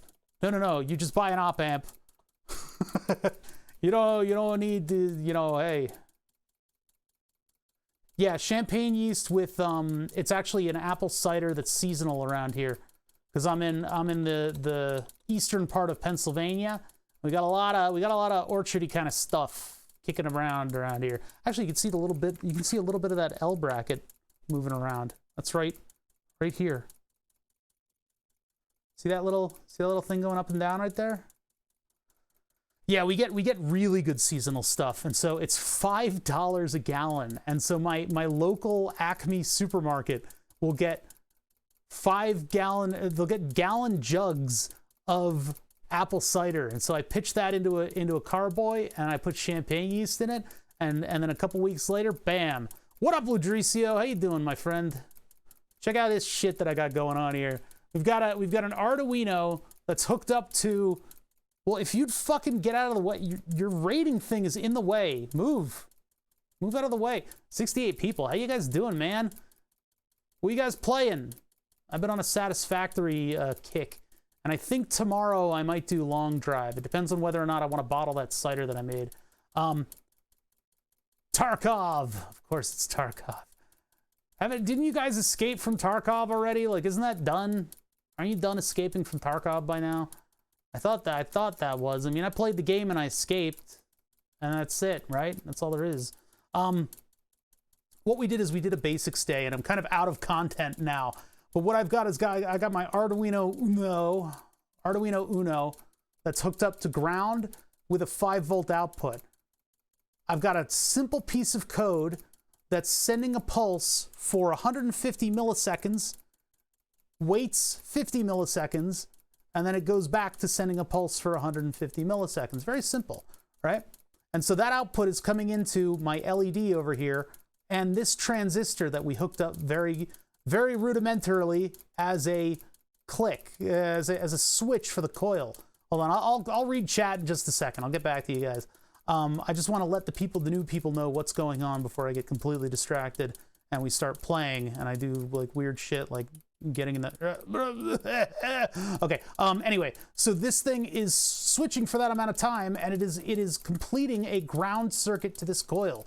This coil is sucking back this L bracket here, right? And when it does that, it pushes forward this piece of plastic, and that moves a springed switch contact. Why do it that way? Well, because you don't want any of the metal that's attached to this coil to even get close to your switch output, because if you accidentally get a shitload of voltage in your coil, or if your switch output is a very high voltage kind of thing, you don't want that to end up getting back to your sensitive electronics. So you have a piece of plastic right here, you have a weirdo L-shaped bar, and that allows you to separate the switching components of your relay. Relays are really good at that. They can separate noisy and or you know, higher voltage from lower voltage, and they can end up switching. This in this case, it's a power relay, and not like a voice or a sensor relay or something like that. But yeah, you can have them do stuff like that. And so we do that by putting a transistor in the path, and we have a flyback diode to prevent our sensitive electronics from pure raw physics in the form of a current signal that'll come back and affect everything. And then we put it up on the oscilloscope because we were running this thing fast enough for it to chatter, just so we could see what it looks like. I don't know why this is doing that weird ramp, but yeah, that's what we've been doing over here. Just the basics at the shop kind of day. What are you guys saying? More satisfactory update 5. Quality of life. I'm already playing the update. Yeah, I've found a lot of this stuff. I actually ran all the stuff into the grinder last night in order to fully buy out the shop. Anyway, yeah, welcome to my shop, everybody. I'm O'Bother, and I've got an incessant clicking noise in my brain right now. Typically around here, we have a giant board that has a laser etching setup on it, so that when you subscribe to this channel, it'll come to life and burn your name on a blank of wood with a blue laser. Now, obviously, that shit is not working right now. We're still working on it. I got kind of frustrated this week at CAD programs, and so I'm just taking a mental breather from it and teaching you guys some little basic things with electronics. Now, I try to do that once a week, maybe. Fridays, it's either taking stuff apart or, oh my God, I can't stand this anymore. How do I make it stop? Jesus fucking Christ. Shut up. Ugh. Ugh. Oh my God. Okay, anyway. Anyway, typically I'm doing like more advanced projects and stuff like that. I mean, we deal with software, we deal with hardware. Well, that's the thing, is the new version of the board is going to have 2 font sizes. It's going to be a bubble letter font for the names of people who sub just out of the blue, and then it's going to be a single line font for the names of people who are gifted subs. That way, the comedy, the amazing comedy that you guys are so fucking good at,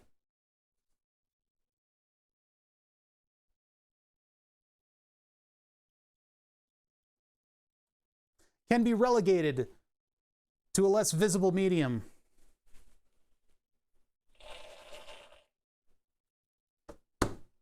We're done here. Listen, I'm out of stuff to do, and I don't really like to draw it out. We made a mess of the shop, of the table. I need to get back to a bunch of other stuff. Start creating alt accounts. Listen, there was somebody who kept gifting names that was like something _ sex joke, and it got real old real fast, but they kept gifting subs. So I made a lot of money off of this person. Made a lot of money off of this.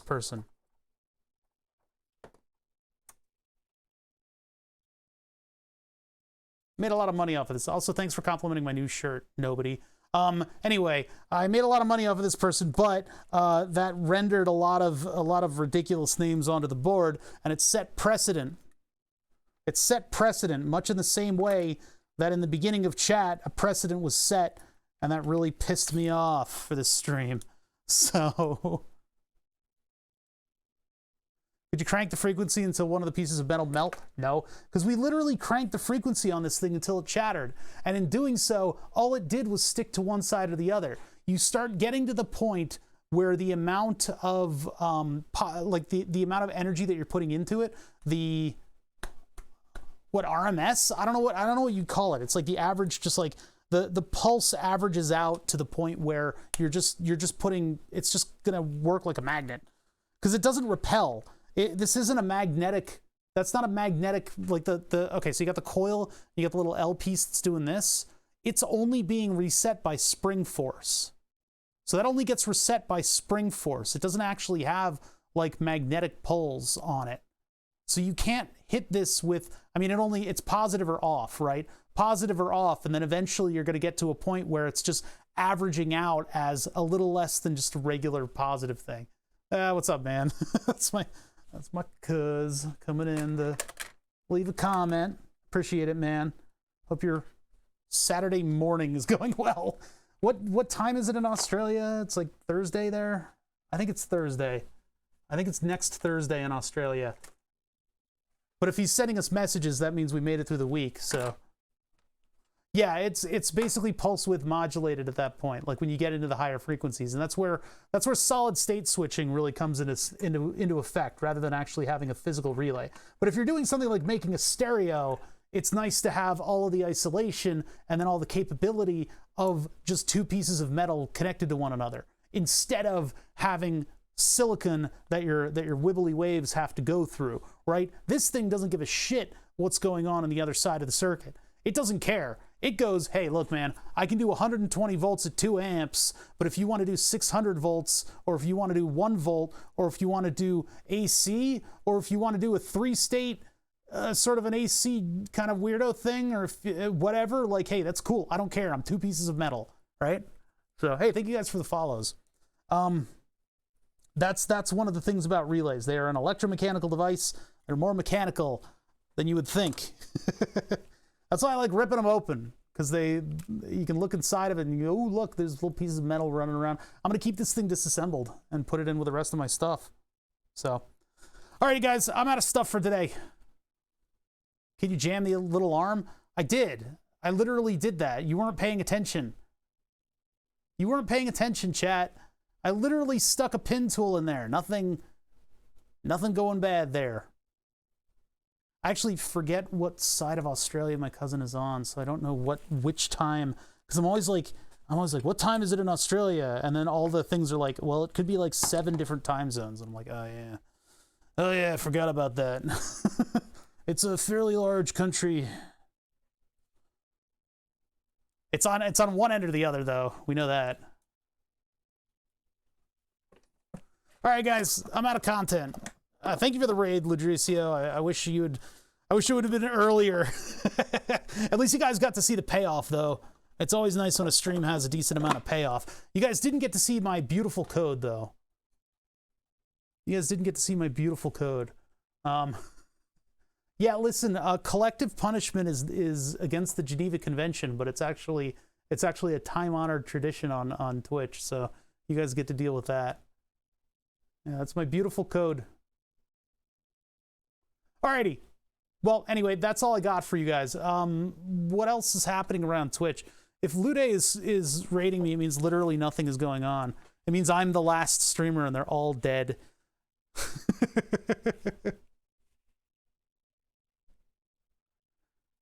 There's MSC, League of Legends, Phasmophobia, even more, Unity games. I don't know. Maybe it's just me. I know Gonad is doing My Summer Car, and I should raid Flatulent Gonad. I actually found Flatulent Gonad on a Reddit comment about a Steam review.